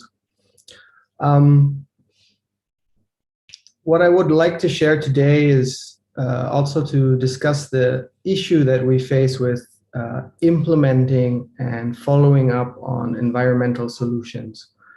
And growing up in Bali and spending the majority of my life in Indonesia, I have experienced the development myself, and I see that implementing regulation is very hard, and it's something that we've always been thinking about. And I think that building mutual understanding as an island, let's stay in Bali, is really important because every year we come back to these sustainability discussions and we have a new idea, a new concept. But if we ask each other, how much water do we actually have? No one really knows. And we also know that many hotels have 4 wells and only report 1. If anyone asks, how is the situation with the landfills? How much waste actually goes to the landfill on a daily basis? We have a good idea now, but that number is still based off of someone standing at the landfill counting the trucks himself, and he makes mistakes too. If we ask ourselves about electricity and energy and carbon emissions, again, we follow the BPS, the Badan Pusat Statistik, and we follow the studies from ITB and a few other faculties, where again, it's 1 or 2 people that have compiled this information and made it available to government and the public. So we see there's a very big margin of error in the information and data that we are using to plan for the future. And this is something that I'd like to touch on. I think that we can do better in the future. I think that we have to come together in a way that creates a more accurate picture of our environment. So just to give you guys a quick idea, the majority of growth in hotel rooms actually happened after 2015. And in 2019, we were in a mass market situation where the entire island was exploding. Traffic wasn't moving, hotels were being built everywhere, and we were just way overdeveloped. I think now we have somewhere between 7,000 and 7,500 hotels that are star rated in Bali. And we have more than 7 or 8 hotels per desa, if we look at the 700 villages that are in Bali. So it's quite a lot of development that has happened. The electricity grows per year about 10%. And because development continues, the need for electricity continues. And about 80% of this electricity comes from burning coal. Oil, we're increasing the amount of gas now. But if we could picture our energy consumption, there would be hundreds of barrels of oil standing in front of every hotel. That's what it needs to power these things. The majority of development is in the south. So we've developed Badung mainly, and these are accommodation points that you can see on the map here. So you can see that most of it is actually down in Seminyak, Legian, Kuta, and then we go up to Jimbaran and then into the Bukit, Nusa Dua. And this is really where the majority of development has taken place. And then we see Ubud as well, which is very dense and has a lot of hotel developments. So as this development increases, population density increases. And with population density, we have more and more people packed together, joined together in 1 square kilometer. So if we take Jakarta, for example, we have 13,000 people living on 1 square kilometer. If we take Jogja, I think it's around 11,000, also already quite densely populated. And Bali is moving more towards 2,000 already. So we're getting really congested. And what happens then is that we pour more and more concrete as we build more and more properties. And the concrete starts to heat up during the daytime. This then creates what we call the urban heat gain. And we feel that the city areas and the urban areas are getting a lot more hot. So as you can see here, the concrete is very densely packed, and we haven't really put in that many trees. We haven't really maintained the garden spaces and other spaces that would naturally cool these places. So there's this phenomenon that's called urban heat gain. And we think that the temperatures are around Kuta, Tuban, this and that, is around 33 to 34 degrees Celsius, when in fact, if we properly develop with more trees and had more space for airflow, the ambient temperature would be around 27 degrees. So that's a drop of more than 5 degrees Celsius that can be achieved with proper planning, with more trees, with more airflow. And this is something that is being studied in Singapore right now. They've published a lot of reports on this, and they are starting a program to greenify the entire city. And I think that we all need to really do better there, and we have to collaborate together to really bring more nature back into our urban planning and urban spaces. These are Bali's watersheds. So Tabanan and Gianyar have some of the biggest watersheds in Bali. And what PDAM is doing is they are capturing a lot of this water, and then they're using pipes to channel it down into Badung. So from the west coast top area and from the east, the water gets piped into the area of Badung and all the way up through Jimbaran into the Bukit. And we see hundreds of rivers going dry on the west coast as well as the east coast. And with more and more development, the PDAM is not reliable. So more and more wells are being drilled, and the wells are like a straw. Basically, every resort and hotel and bigger property has a very big straw that goes into the ground, and it's pulling up the groundwater. And at the same time, we are building concrete so the rainwater can't go back in the ground. This is what's leading to saltwater intrusion. So as we're pulling out the sweet water, which is naturally in the ground, the salt water from the ocean is pushing in underground, and it's making the aquifers and natural water reserves brackish, salty. So the majority of water that we're now pulling out in the south of Bali is actually salty. It has a high salt content, and then we need to use more energies, more filters, more backwash systems. And we're not necessarily fixing the problem at its root. We're just using technology to improve our individual situation, but as a collective, as an island, we continue to fail. And this is really where the sustainability problem comes in. It's not that we can individually solve it, it has to be that we collectively solve it.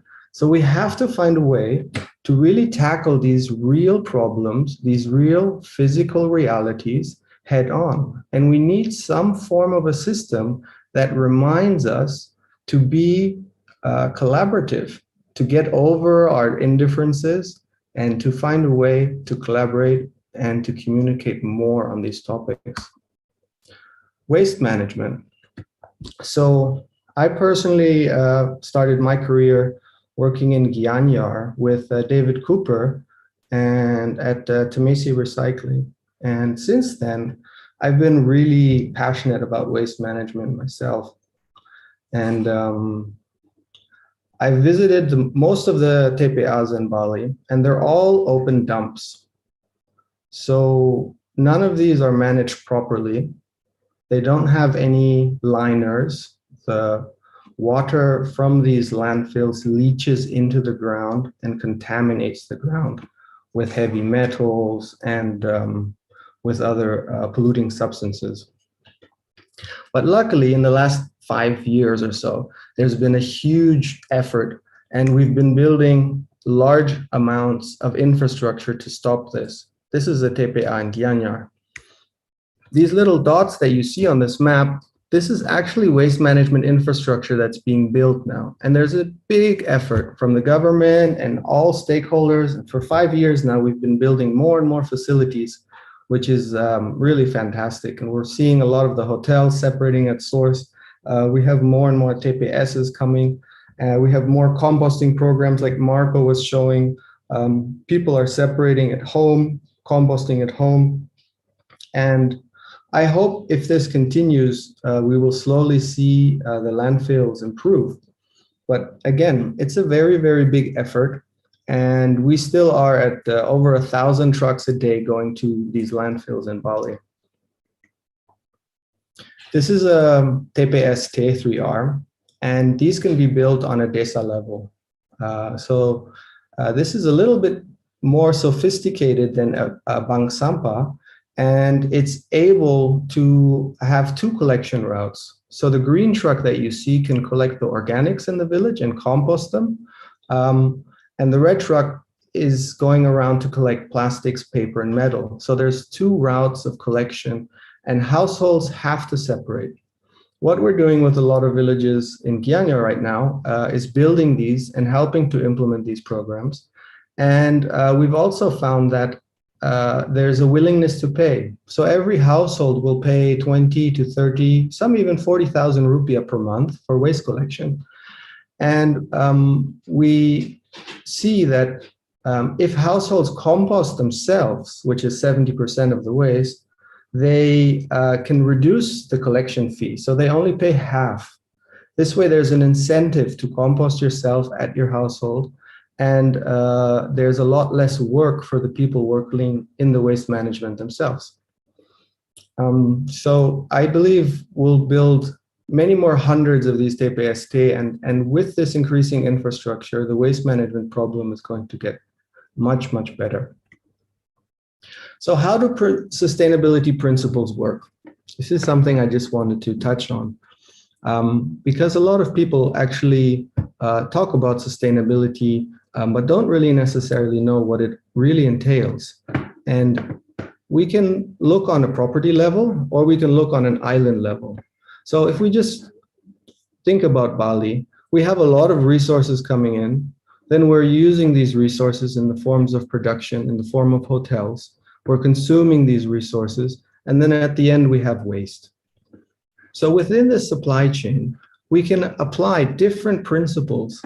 What Marco was talking about before was efficiency principles.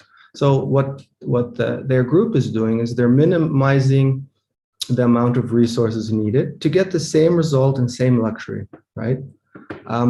But there's also things like sufficiency. So if we look on a government level, how can we actually reduce the amount of traffic in Bali? Is there ways to develop new forms of consumption? Can we use becaks that we buy from Yogyakarta? Can we put an electric motor on them? Can we have more pedestrian pathways? Can we ride more bicycles? Is there a way to actually capture cars on a village level, like we see in Padang Tegal, where they have a central parking lot? The village could make a lot of money from parking. The cars would have to stop there, and only people that live in the village get a pass and get to go in. This way we could reduce the amount of cars driving in the village by thousands every day. People could use bicycles, people could walk, and actually enjoy the space, because it's not being taken up by cars anymore. It's not being taken up by trucks anymore. And most definitely, we have to find a way to get rid of those very, very big buses. This is the principle of sufficiency. Then there's redistribution, consistency, and prevention. So there's 6 sustainability principles that work around the topic and that can be applied within the topic. And each one creates a new set of ideas and solutions that then lead to greater results. So what's the role of hotels in all of this? This is the new Potato Head Hotel. I think that hotels themselves are beautiful properties, and I've always been in awe of how complicated they are and well managed and well run. They're just very professional. And is there a way for these very professional institutions to collaborate more with the government?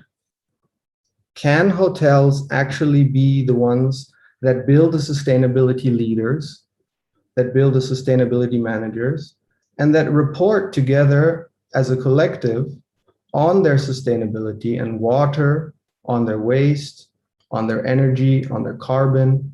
Can they create solutions and work with a joint village, maybe producing drinking water for the village and making 50% of the drinking water profit into a fund that then channels into education? Where are the correlations where we can collaborate more and do more together? I think the bottom line for me is that we need some online community toolkit for Bali.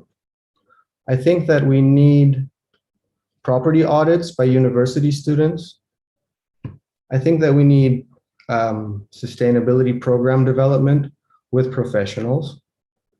We need environmental monitoring by the actual shareholders of the hotels, not the manager, but the shareholders should monitor the environmental performance and care about the performance.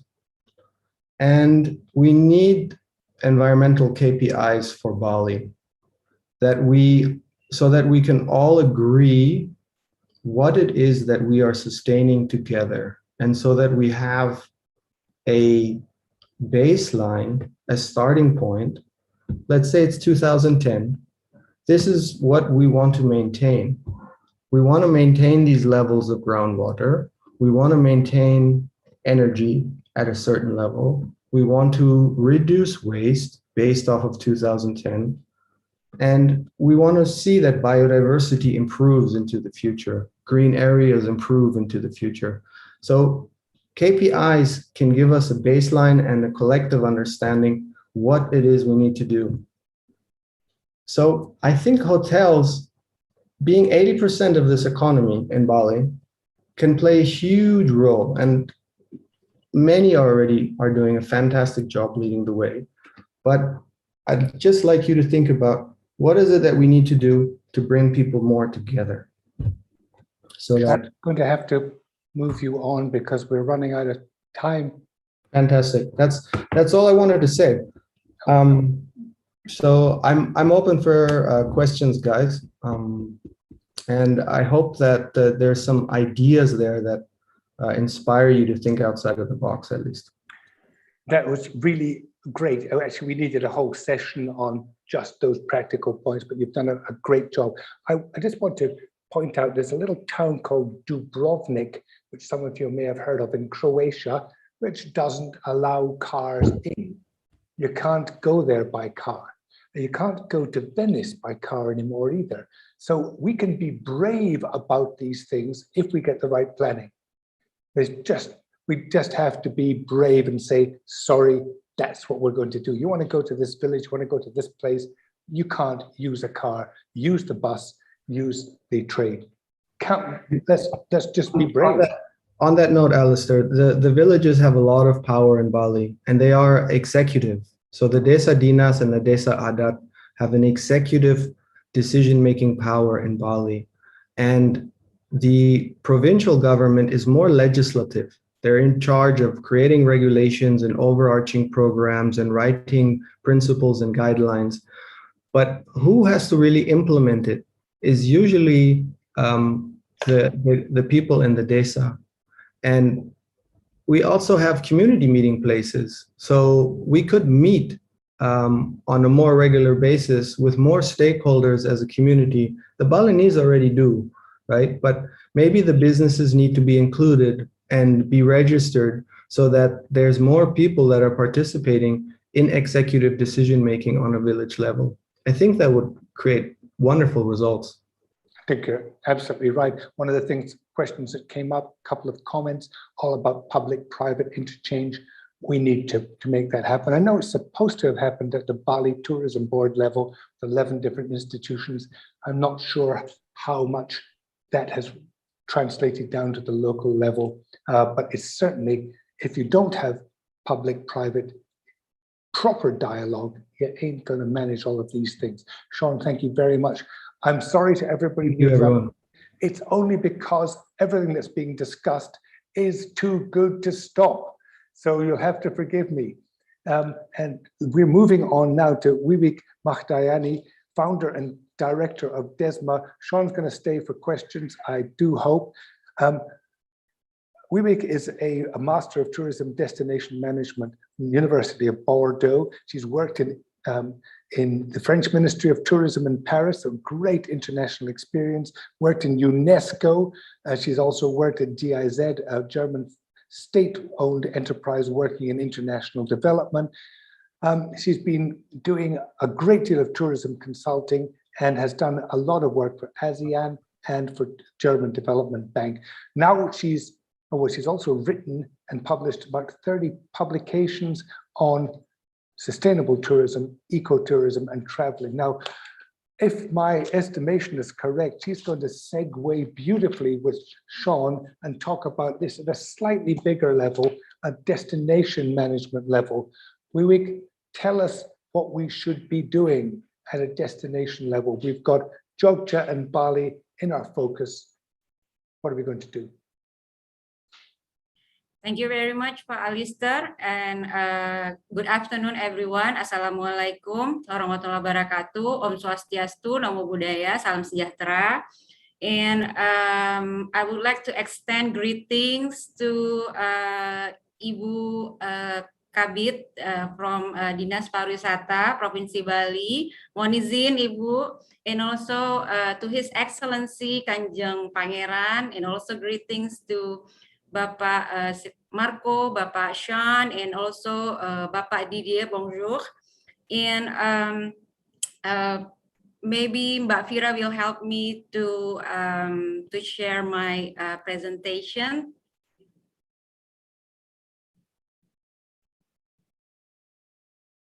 Okay, Pak Alistair, and also everyone, Bapak Ibu, Alistair, again, thank you very much for having me here together with among the top and distinguished speaker, where I can learn so much from them.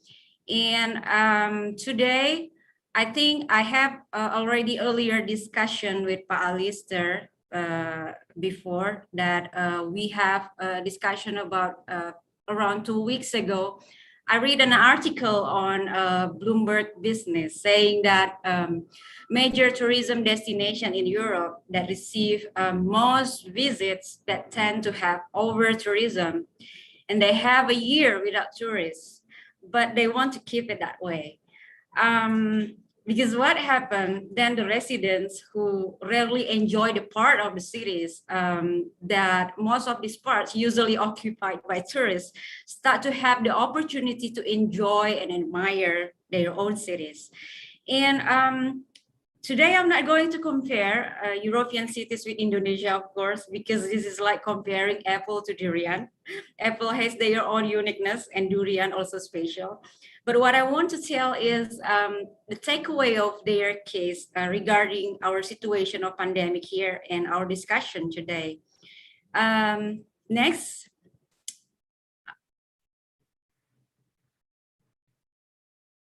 Next, please.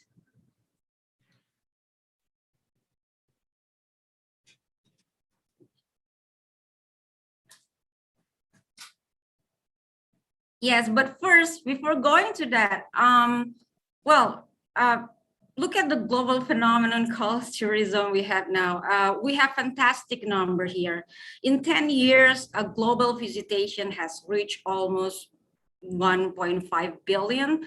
And the visitation extra ASEAN that multiplies over around 48%, and Indonesia that foreign visitation multiplied by over 150%. So it is all about number, and because we put also focus on number augmentation here. Next.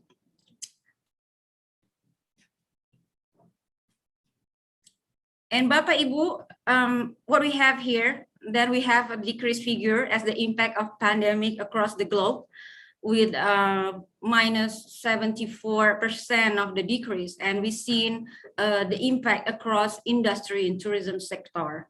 Yeah, airline, you know, next. Yeah, as we see here, like airline and also you know, like hospitality industry, especially those in urban area, received the most impact because of the pandemic. But anyway, we still have a hope, as the global vaccine distribution, I think, has widely spread already. Yeah. Next. Okay. Then back to over-tourism in Europe and how we can perceive the over-tourism to anticipate the same case. Over-tourism is actually the subjective matter. How many is over? How many is enough? So because most of the case in Indonesia, when you have your, you know, like your destination goes viral and you have your tourism destination packed with visitors, then you consider you succeed. So when your tourism destination where local or visitors feel that there are too many visitors and the quality of life in the area, or the quality of your visitation experience has declined, and I'm sure it is still a challenge to have the same definition for among tourism stakeholders to measure what is actually over tourism. Yeah, so how many is over, how many is enough? But instead, I think we still can anticipate for future disruption. This is actually to respond to what the question raised by Pak Alistair before, earlier. Next. I'm not going to, focus so deeply in this part because we have the previous session in the policy level, but actually as a strategy to implement sustainable development of tourism as a response to the pandemic situation, I think we need to develop measures, to encourage a more resilient tourism economy and also sustainable recovery of tourism for post-COVID-19. So therefore, we need a new strategy to make tourism more sustainable and safe by strengthening government policy to promote and support sustainable tourism practices. I think we need to have a down-to-earth strategy, for instance, that support tourism stakeholders that implement sustainable tourism practices by promoting and, for example, promoting and resocialization of tax reduction that we have now already, especially for tourism sector, and also other things, other variables like easy access to finance to those who have implemented sustainable practices in their industry. And I know that we need a quick win as we need to survive first anyway. So next.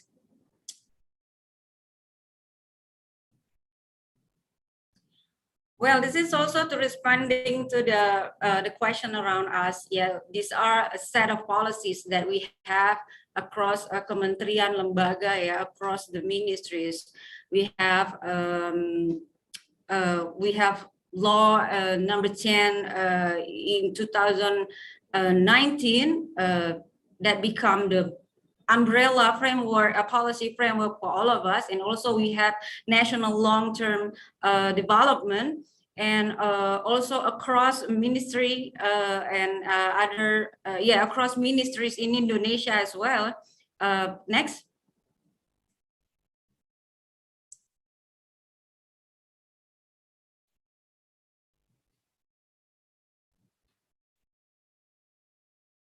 Yes, and we also already have nih Pak Alister. We already have the set of guidelines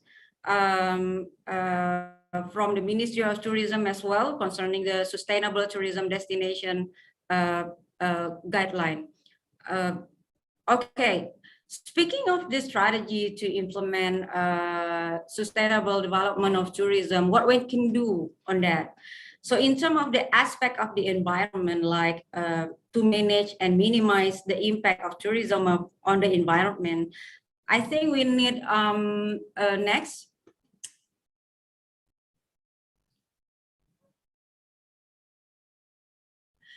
Yes, I think we need a strategy to have a visitor management system.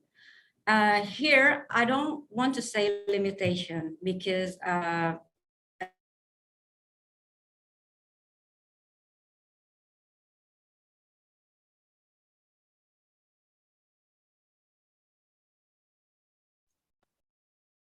You've lost your voice, Mick.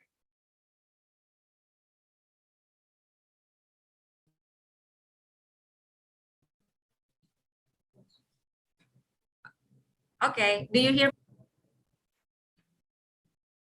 Yeah, you're back again. Where you were. Yes, okay. Okay, you're So back. this is a way.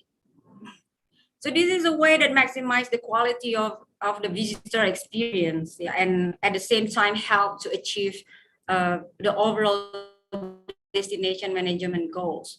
And this is about the managing, how to regulating access by area, yeah, by determining a zoning, which area that open and what time, and also regulating visitation by visitor type, for example, through pricing, and also provide codes of conduct for the visitor, how to do, what to avoid in a destination, and also provide interpretation program and facilities that which in the end will give the the holistic and the overall information about the place.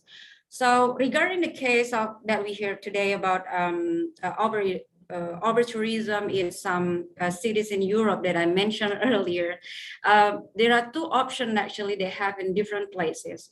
One is to disperse the visitors only at certain places in the cities, and the other strategy is to focusing the tourism activities only in certain areas to let the residents have more spaces in their area. So this is one or two more strategies that depend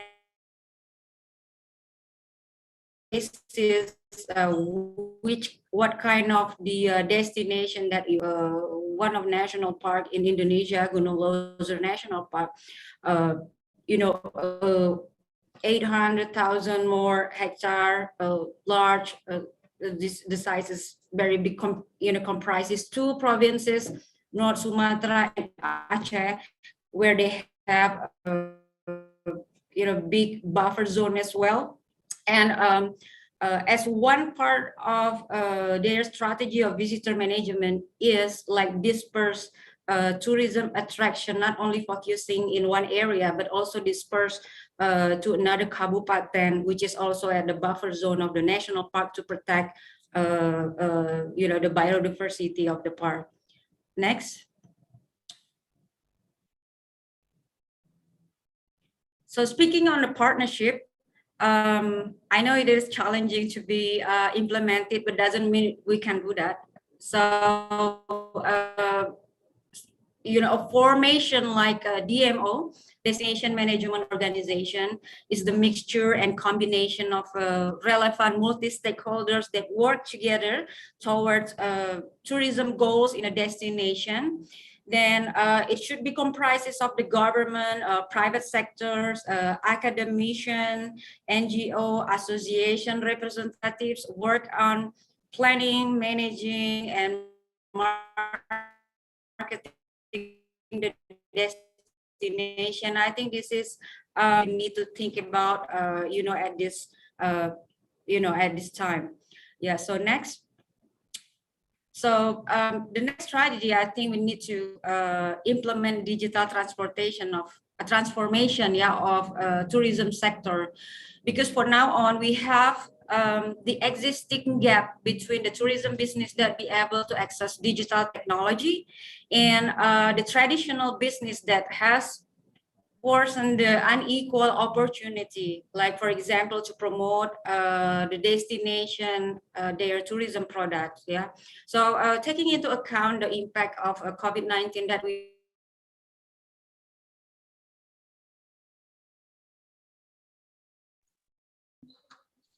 Sorry, we've lost you again.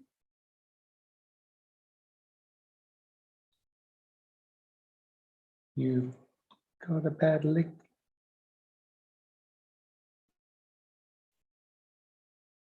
Hello. Yeah, you're back now, Vivek, but we lost you again. And Sorry for the connection. I think we're going So to wrap up in a second. yes.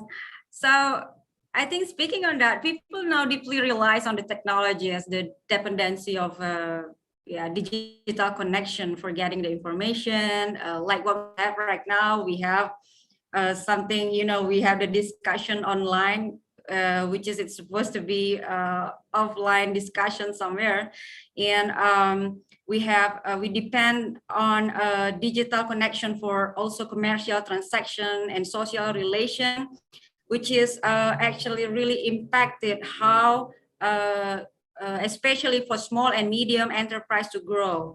So facilitating and enabling tourism digitalization, first by improving digital access for all, especially for small and medium enterprise, and also increasing and strengthening their aptitude concerning digital use optimization would be helped at this time. Next.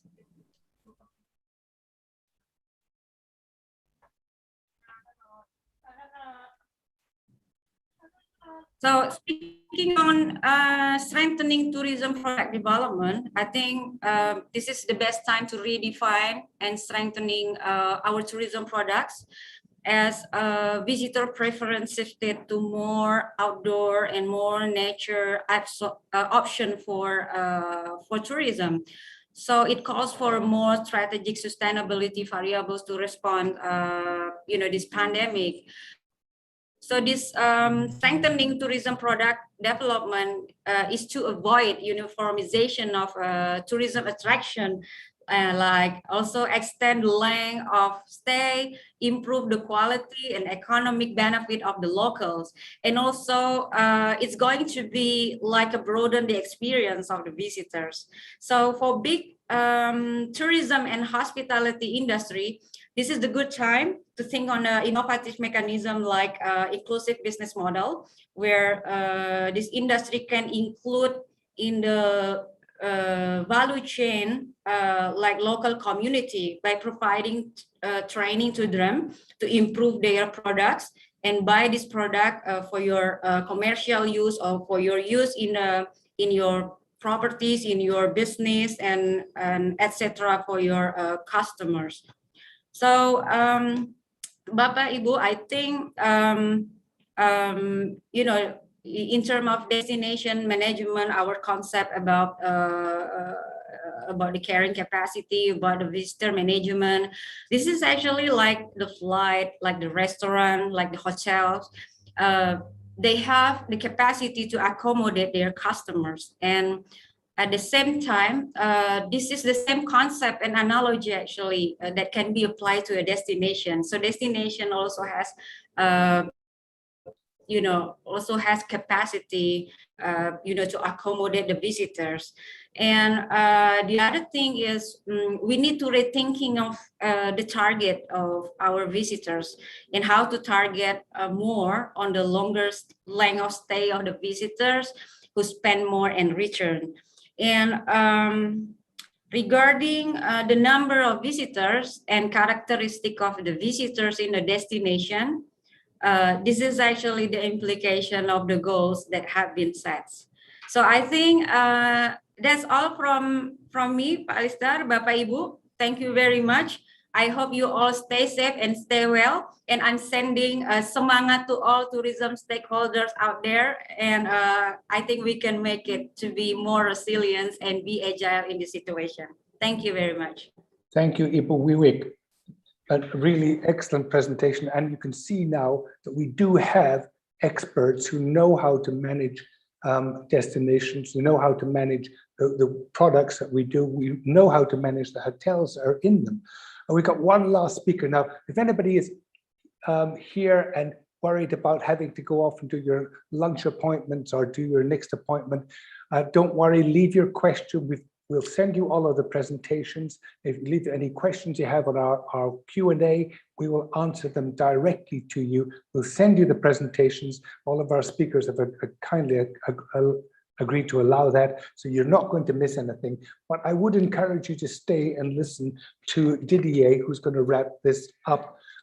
Thank you once again to Wiwik for a really interesting, of course, it just stretches the surface. We need to do another 2 hours with you and Sean and everybody, but hopefully that will be facilitated by Ibu Indah, by Wironegoro in Jogja and Bali, when we bring everyone together in person to make these public-private partnerships actually happen. Didier, are you still with us? Still, very much. Good. Didier's been he's been underwater for the last 40 years, in water, drinking water, looking at water, processing water, and knows more about water than anybody else I know. Sean started off by illustrating some of the problems Bali's facing. We know Jogja's facing them too. Jakarta is sinking. We haven't got a water problem. We've got a water emergency, which is out of sight, so nobody's worried yet because you can still turn your tap on and get water. Can't be a problem. Well, it is. Sorry. He's got a great deal of expertise in this, and he's going to tell us some of the problems, some of the strategies, some of the answers. They're going to be very important to us. Water and air are kind of more important than anything else. A little bit of food as well. Otherwise, we're all dead. Didier, keep us alive, please. Okay, I'll try. Anyway, yeah, I'll try. So thank you very much, Alistair, for the introduction. And I've been lucky to listen the inspiring presentations from previous speakers. Thanks to Marco for introducing the topic from the hotel management point of view, and to Sean to alert on the crucial impact in Bali. So today I'm going to try and convince you about the strong relationship between water and tourism within the Indonesian context. So tourism is a matter of discovering an area, but also sharing. And this is extremely important in today's context. There are several types of travelers, because you have several types of tourism, and each of them need specific water need. So you will have, for instance, the religious tourism. Due to the religious practices, you have to accommodate this need. It's totally different if you have some sport and recreation. You will focus on the athletes and the teams. But actually, the water is essential for the hotel, for the tourism, and the hospitality professional. Different tourism means also different type of water, different quality of water.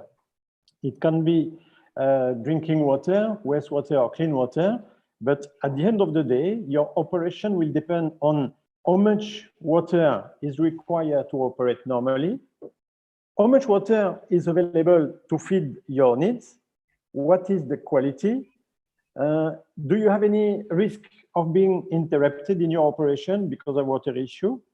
Are the seasons impacting your water needs? And actually, what is the impact on the community? So when we talk among the water professional, we usually use the word of water security or water sustainability. In Indonesia, we are facing water insecurities. And these are some pictures. I'm sure that everyone is very, very familiar. In the middle, you have Jakarta sinking, but it's not specific to Jakarta. You have many other destinations like that. People will be complaining about the performances of the PDM, and Sean has highlighted a very big problem. But also, we are talking about the pollution, and you have the social medias emphasizing the responsibilities for the local government. Bali has been on the flashlight for the last 2 to 3 years because of the plastic pollution, and because of the social media promoting what's happening in Bali. You had some NGOs and some initiative from the local, from the civil society, who raised the issue and who brought some solution to the problem. It was the same in Jogja recently, when some hotel, 4-star hotel, decided to build in the middle of some kampung, and the people complaining because of the water usage. So the problem is how much tourism is consuming. So you have on the left table, you have some figures that have been compiled by the International Tourism Partnership. And this table clarifies the destinations with highest current and future water stress. It means the destinations that are representing a problem for the tourism. And among the 10 first cities, here you have 7, but among the 10 first, you have 3 Indonesian, and the first and the second one are Indonesian, Bali and Jakarta. So there are several reasons for this rating. Sean has mentioned about the underground water. The tourism is consuming 65%, the Bali tourism is consuming 65% of the underground water. This over-extraction has led to a 60% lowering of the water table. So this is Bali, but you also have the same in other cities and in Jogja too. Jakarta is sinking because the impact is land subsidence.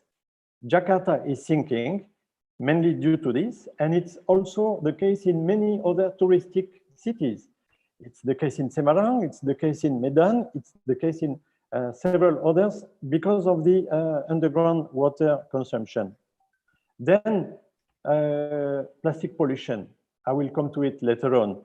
Plastic pollution are obstructing the evacuation of stormwater. At the end, they end up in the sea. This is atypical. But the main issue is that the tourism in Indonesia is over-consuming. It's very complicated, but there is a solution out of it. So just to give you some idea, the benchmark for international standard 4 to 5-star hotel is 400 liters per day per guest. In Indonesia, as an average, we have almost the double. But you have some hotels that are consuming 2,000 to 4,000 liters per day per guest in Bali. So it cannot be like that. So if you go below on the table, you will see that this is a table at end 2018. Indonesia welcomed about 13.4 million tourists, and they consumed about 11.7. But if you try to find and to compare with other, you take Japan, but I'm going to talk about France, about 6 times more visitors and only 50% extra consumption of water. So definitely, Indonesian hospitality sector is killing the water sector. I will give you an impact on the villagers. On the left, on the right table, you can see that the average consumption per villager is in the range of 170 liters, 180 liters. A tourist is consuming, as I mentioned before, 870 liters. So it is up to 8 times. So the tourist is using up to 8 times the consumption of a villager. In other, you see, for instance, in Europe, it's almost the same. And you have some cities where the villagers are protected and they are getting better and more water than the tourists. So now I will go specifically on the underground water impact. And I feel that the tourism industry players in Indonesia must acknowledge their disproportionate use of water resources. And we cannot continue like that. The most affected is underground water. Among the water professionals, this underground water is called the invisible water. So it is invisible, so people don't see the impact. But this water is extremely strategic. For your information, half of the total drinking water comes from the aquifer. The aquifer stores seasonal surplus, so it's sustained the biodiversity, and it's not affected by climate change. It's a transboundary aquifer. What does it mean? It means that in the same area or neighboring area, people are using the water from the same source. Whenever you take water in your area, it means you take from your neighbor, you take from the villagers, and you take from, so it can bring some potential conflict independently of the physical and political boundaries. The more you pump, the more you take from the other. So what's happening? You have a picture in Jakarta. So land subsidence has been, underground water consumption has been acknowledged by the specialists, the doctors, and all the studies undertaken over the last 40 years. Underground water consumption is one of the main reasons of land subsidence, and this is why Jakarta is thinking. The solution is to move the city, the capital, to Kalimantan, but the problem remains the same. And you cannot bring Bali to Kalimantan. You cannot bring at the same time Surabaya, everybody to Kalimantan. No, we need to have a different approach, and we have to acknowledge our responsibility on that. So one of the reasons is it is not invisible. It is invisible because the cost is not known. The cost of underground water is considered free of charge, but people overusing underground water don't realize the impact and how much does it cost to the neighbors and to the country. One of the reasons as well is that if we consider the whole range of water issues in Indonesia, including in Bali and Jogja, the underground water suffers from inadequate governance. You have some regulation, I agree, and this point was raised on the question and answers. I saw this question, how to implement. But if you want to implement, you need to have a minimum qualification, you need to have the resources, you need to have the tools. Otherwise, you cannot monitor a proper usage of the deep well. I saw that yesterday, it was announced on the newspaper that DKI is releasing a new regulation to restrict the number of deep well per unit. Before, it was allowed to have about 20 deep well in a facility. Now it's limited to 5. This trend will also be promoted in other bupatis and in other provinces. And I hope in Bali and Jogja you do the same. It's the only way to lead the private sector towards an improved water consumption.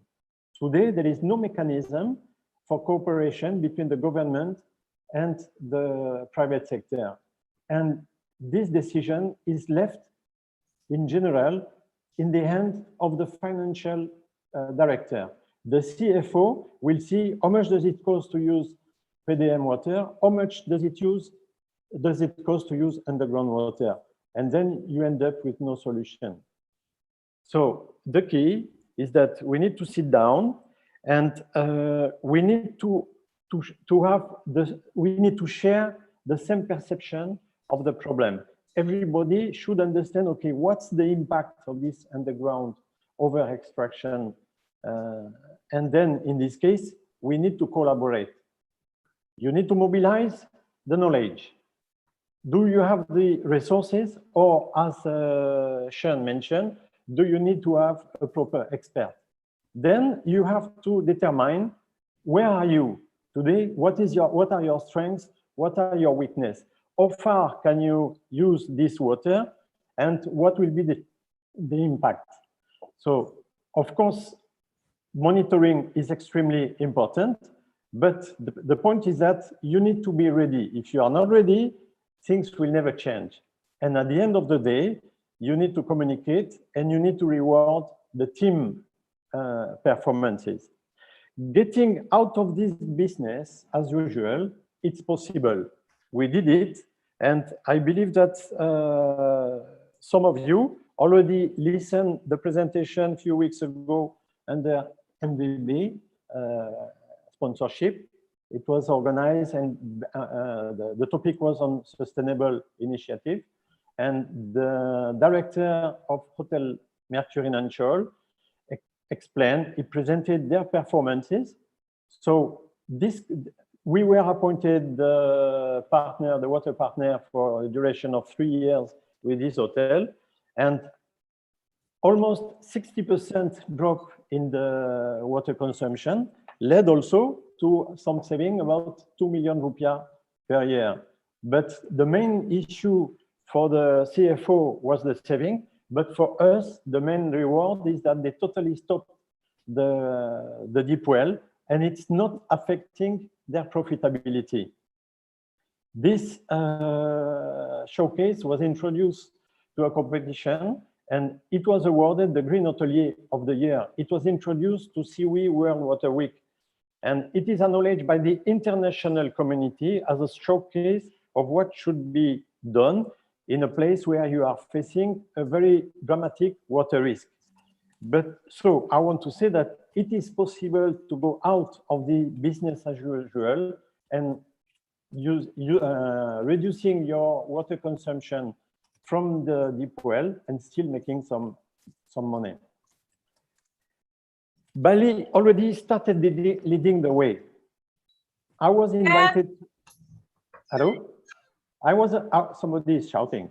I was invited to address water sustainability challenges in Bali in October 2019, just before the COVID. And actually, this event was organized in Governor's Palace, and it was chaired by Pak Chok Aceh.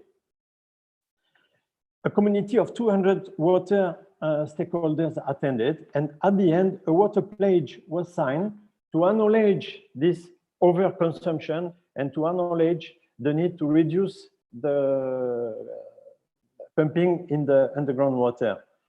This initiative was stopped, but the initiative remains open, and you are most welcome to contribute. So what we are proposing to our partner for 2021 and 2022, we have 3 agendas in our panel. We want to accelerate our involvement in the circular economy and to help consuming less plastic bottle. We have engineering an integrated solution to allow, as Grand Hyatt did in Bali or Alila, to allow our partner to produce drinking water from their own water resources and feed their guests to produce drinking water from glass bottle, from gallon dispenser in the corridor, but also it can be direct point of use. There is a mindset issue. Maybe the market in Indonesia is not ready to drink water directly to the tap, but the point is that we have already implemented, and we are about to commission a project in Ancol again. This project will allow a saving of 400,000 plastic bottles per year. So there is a solution, as Marco said, there is a solution to be environmentally responsible and still make money. The second initiative refers to underground water. And you can see on the right, in 2022, there will be, it's a world symposium, Groundwater Summit, and it will be a 2-day event taking place in UNESCO in Paris. And we hope to present a showcase of good governance and responsible performance from the hospitality sector. If you are ready to make the invisible visible, if you are ready to contribute preserving this groundwater, feel free to communicate with us and to participate to this event. And the last but not least event, now we see that the world tourism industry is mobilizing to fight these two typical diseases, pollution and plastic pollution and underground water summit. And at the same time, the world is watching what Indonesia can make to trigger a sustainable and responsible tourism. So we invite you, whether you are ready, whether you need some advice, whether you want to contribute, we invite you to demonstrate your sense of responsibility by joining us and participate to these kind of events. If you don't have the resources, you can contact Shen, you can contact many experts in Indonesia, and I will be more than happy to contribute in your journey.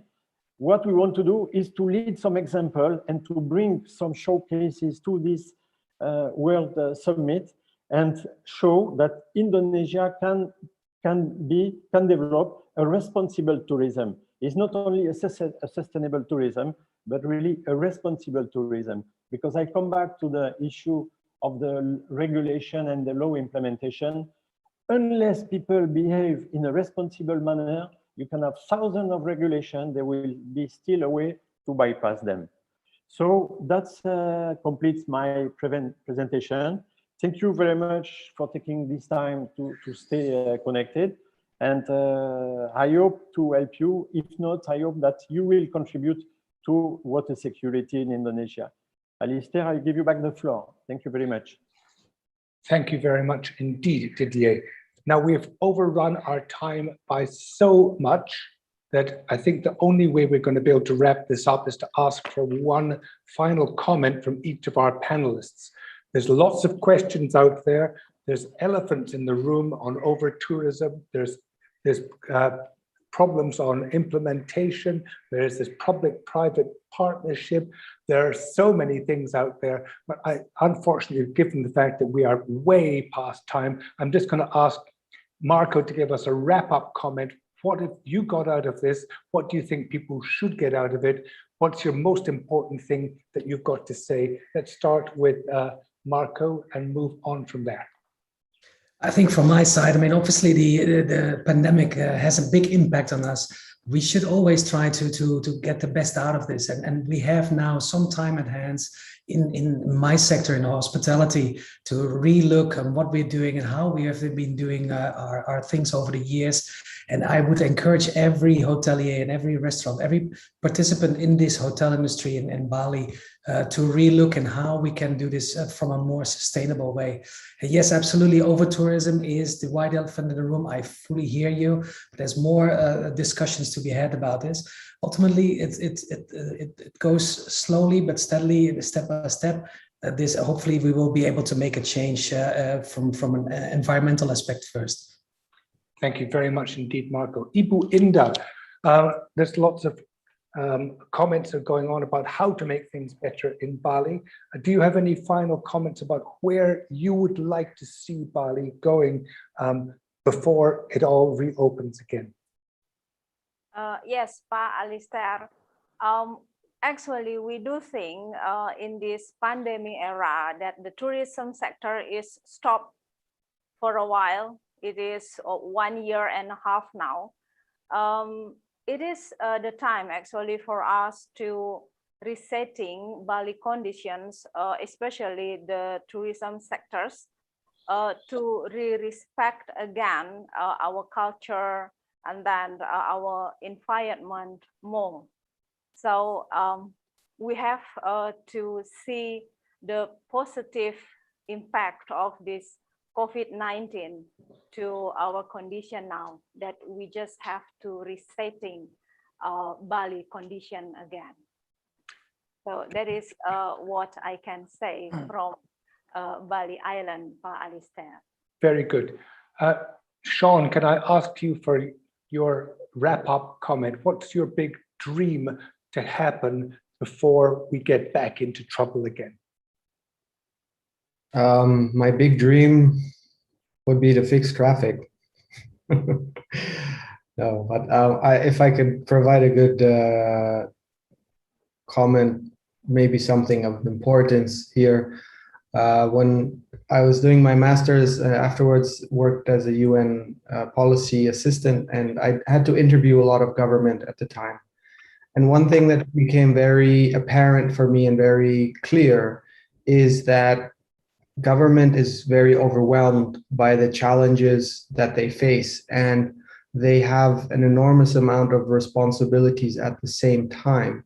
So it's our responsibility as a society to participate in governance and to actively engage with government and to look where we can also improve the situation, because a good democracy is participatory and people participate.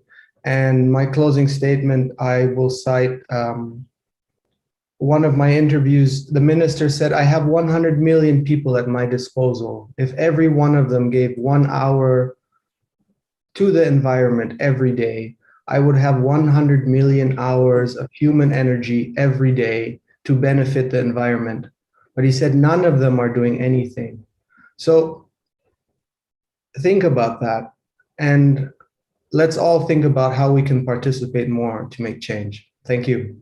Thank you, Sean. That's very good. That was a minister in the Philippines, was it not? Yep. Wimik, what's your big dream? What are we going to get out of this? What are you going to do? What would you like everybody listening to do tomorrow, today even? Thank you, Alistair, and thank you for everyone here.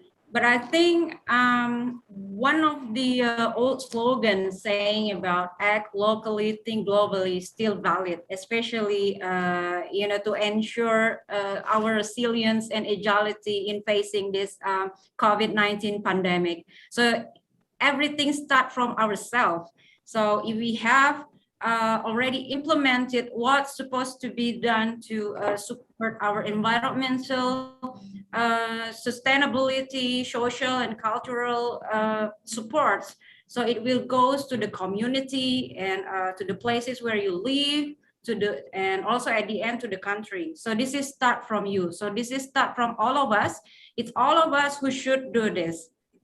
So I think it's just a simple line for me, because we have to do this together. We have to work together. Collaboration is the key. So and it has to be start from ourselves as well.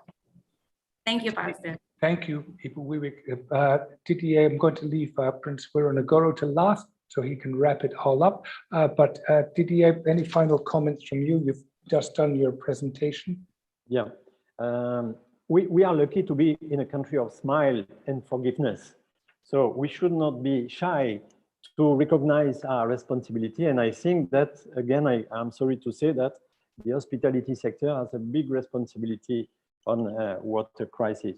I would say that solutions are very easy, reduce, recycle and reduce.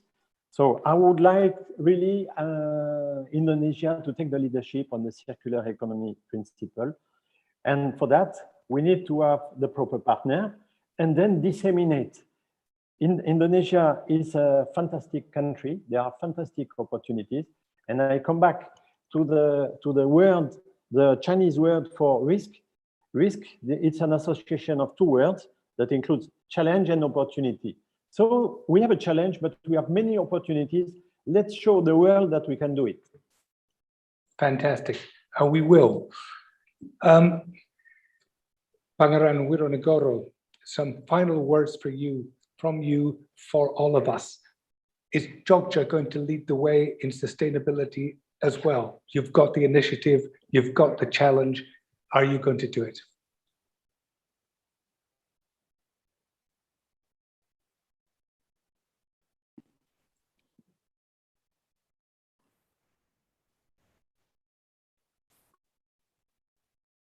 Yes, Pangeran Wironogoro, your floor is yours.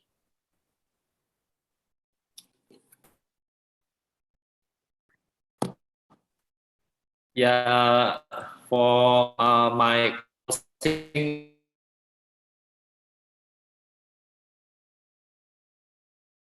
lost your sound, I'm afraid. Nico.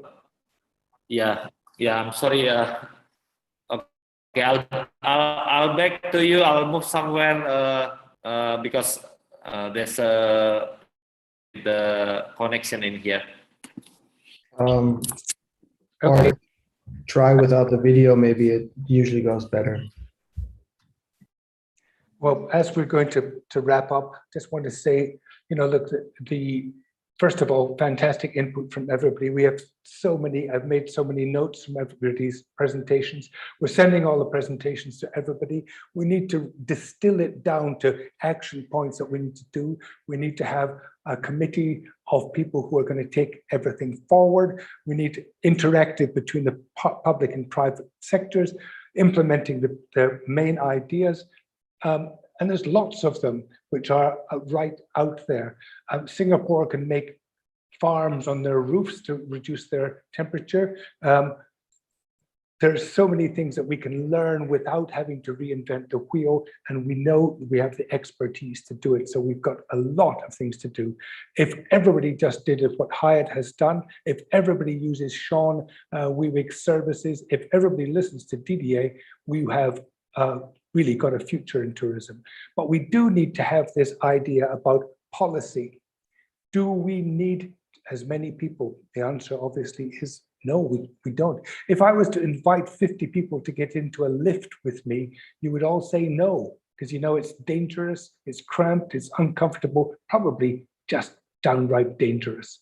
But if you invite 50 people to go to a destination, or 5,000 or 5 million, you can't see the danger. So we're really stuck in that idea that more is better. More is not better. Now, let's see if we've got Pangeran Wironegoro back. Is he back with us? Not yet. Oh, that's a pity. Well, if he doesn't find another place, we hope that we'll have we'll have another opportunity to speak to him. But in the meantime, to all of you who have listened to this webinar organized by MVB Sustainability Advocacy in association with now Bali and now Jakarta, we're cautiously optimistic that we can make things better. Oh, he's here again? Okay. I'm back, but I'm sorry. Okay. Yeah. Oh, I've done my wrap up before yours, so the floor is yours to wrap up our webinar today. Yeah, I'd like to say thanks to all the speakers and participants. Hopefully this webinar can bring us more spirit to restructure the tourism sector. I think the pandemic is a good time for us to do restructuring to make better for the future during this pandemic and this post-pandemic.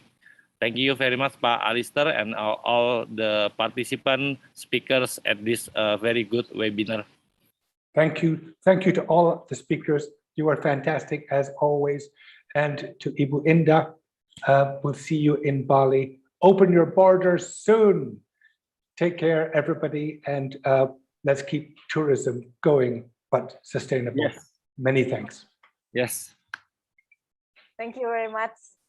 Thank you, everyone. Thank you, everyone. Yeah. Thanks very much. See you. Do Thank come you, to everyone. Jogja. Yeah. Stay well, stay safe. I will. I'll come visit.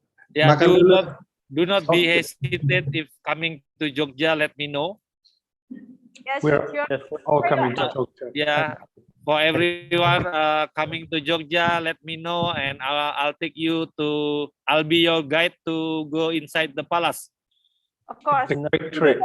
I'm half Jogja. My mother is from Jogja. Oh. She lives in Purwangan, Your Excellency. Oh yeah. So Bu Indah and the rest, please do come to Jogja. Let me know. I'll take you around inside palace. I'll be your guide. Of Thank course. you. Thank you very much. The first Thank you Prince very much. tour guide we had. Thank you so much to all of you and to all of our participants today. See you again. Stay well. Stay Thank you. healthy. See you Thank again. you. Thank you. Bye. Bye. Bye, everyone.